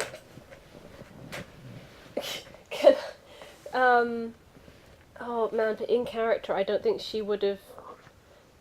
Can she ask for an IOU on 2 stones? He covers his face and says, "Sure, why not?" Layla is sheepish but grateful. Basically, in character, the babies don't know what they want to be when they grow up yet, and Layla doesn't want to give that choice for them. Yeah, that's fair. That's fair. But meanwhile, Edna has already said, "I want to be a fire type." So, yeah. If we get a fossil, I am raising it as my own. Alright, so you get your stones. Like, he hands over all the described stones. What do you do? Well, Plo can't evolve yet because he hasn't gone to a Togetic. Yeah. So wrap that up, put it in a bag. Do the same with the Firestone, and then one of the Firestones. And she kind of just bends down, and looks at Cadis, is like, "Do you want to evolve?" She stares at the stone and she's like quivering a little bit with excitement. Oh. And she looks at Eggsy and she goes, "I don't know. Will it won't change who I am, will it?" I believe I feel the same as I did when I was in Cyndaquil. So... He is still potato. Will you still love me? Of course! Why would I not? You're my little sister. And she shrinks a little bit and she just goes, "I don't know. Just I don't know. I'm not what the tall human wanted me to be." Why does it matter what the tall human wanted you to be? because if I wasn't good for his sister, he was saying, then he was gonna feed me to his Houndoom. What is it? Gonna go back and kick Shola's butt. He is not here, but that he said does not matter. Because you're good enough for her. And you're good enough for this family. She's just kind of looking at Eggsy. And she looks up at Spark and she goes, "Oh, I can't speak human. Can someone ask her for me if she wants me to evolve?"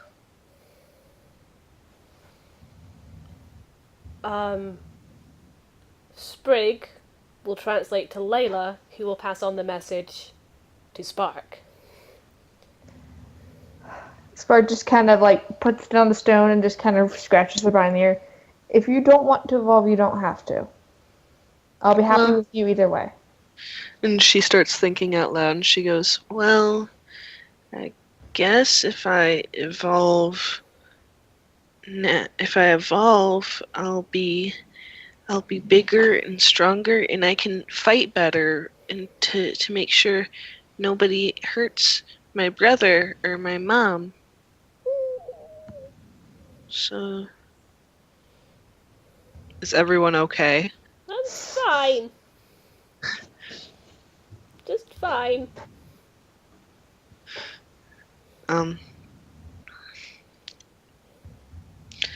And she thinks for a moment, and she goes, "Well, I gotta grow up sometime." And she presses her nose to the stone. Da, da, da, da, da. Dun dun dun dun dun dun dun. Da. We're not gonna sing the whole thing. Are we gonna sing the whole thing? No. Okay. Okay, fair. I'll edit it in post. Right, No, I won't. Alright. So basically she glows and like you can see her shape start to change. You see her getting larger and her body getting sleeker, and you see her little tiny tails thickening and spreading out into like these beautiful, long, soft, flowing 9 tails.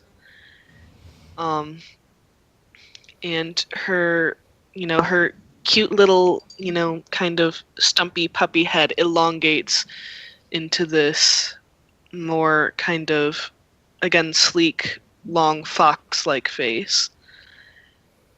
And this is poor Zero.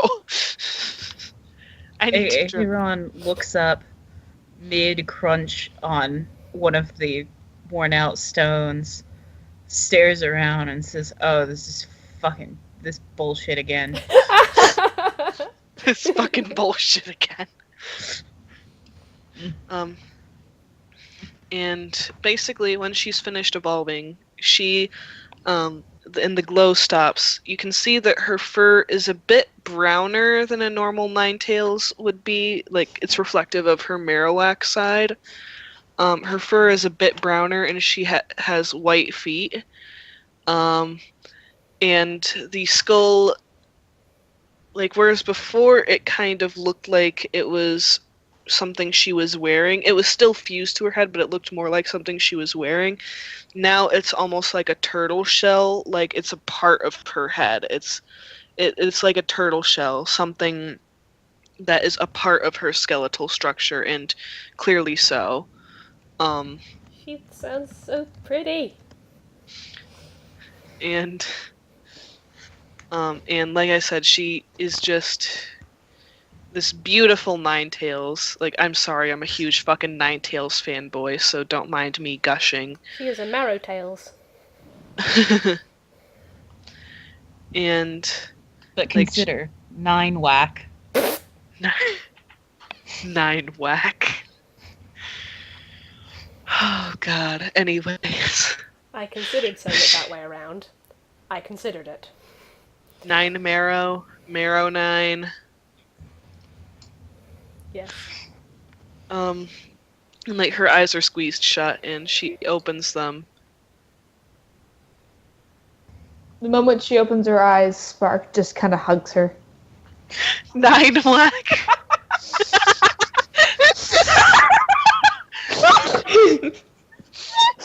Nine whack.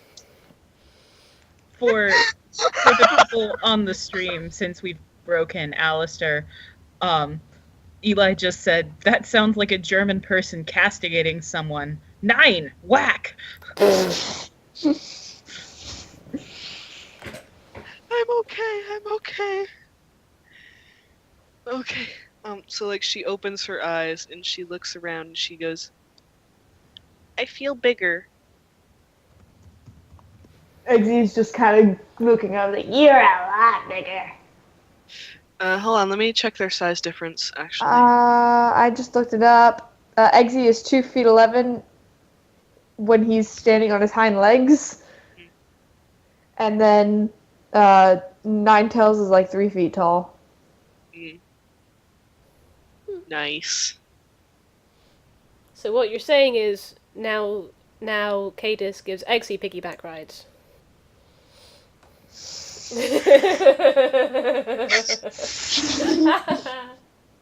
Cadis can carry all the Pokemon.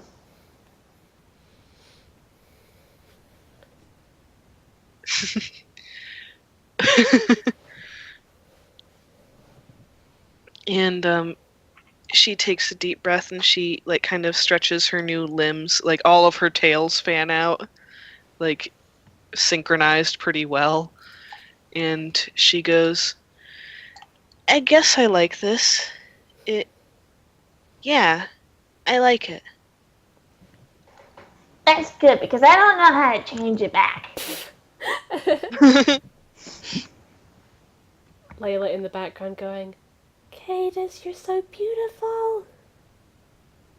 Spark is still just sitting there hugging Cadis. Who is? Spark. Right, Cadis, like hugs you back as best as she can. And she trots over to Layla, and she looks up at her, and she goes, I'm too big to play airplane now, aren't I? Gets a translation. Maybe with Moz. she brightens. You probably have to ask him nicely, though. Meanwhile, Plo is lost amongst the tails. He's like playing with all the tails.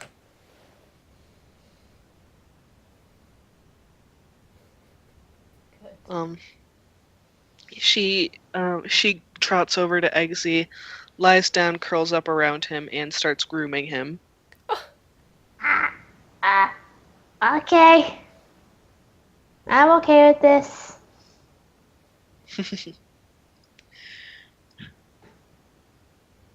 Alright, anyone else want to use their stones while they have them? Layla's going to wait until they're back at the house. Okay. Quinn is just gonna go. Well, let's see this works. And hand the stone to Sarah. And she starts evolving. And you can Okay. describe if you want to.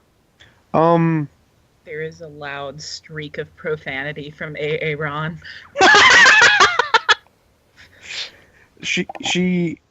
It's kind of she grows taller.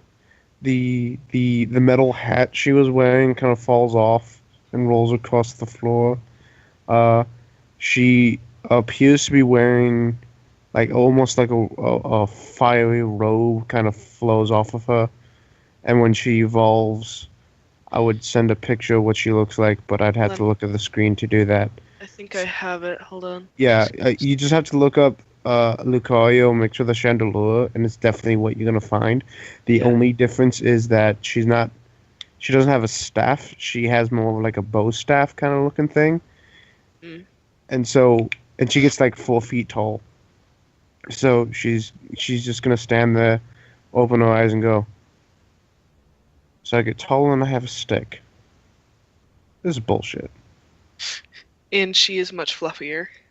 Oh, she is much And her less fur fluffy. her fur is turned black and purple instead of Oh, white and yes. purple.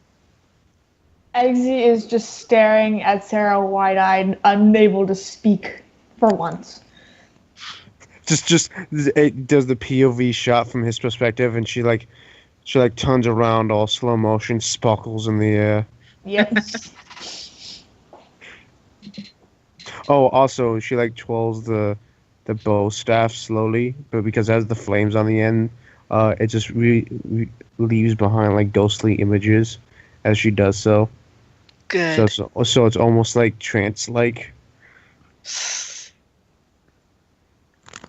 I can't get my eyes that big.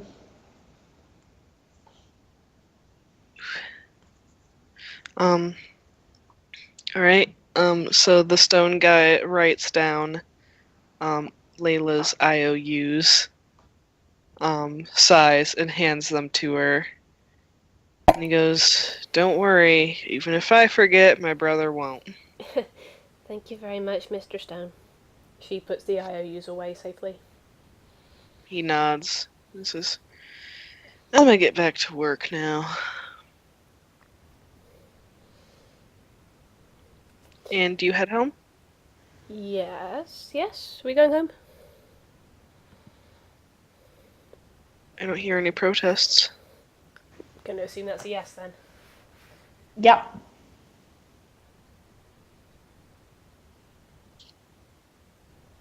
Okay, so you head home. And are you gonna use the stone on Sprig? Or are you gonna wait? She's gonna...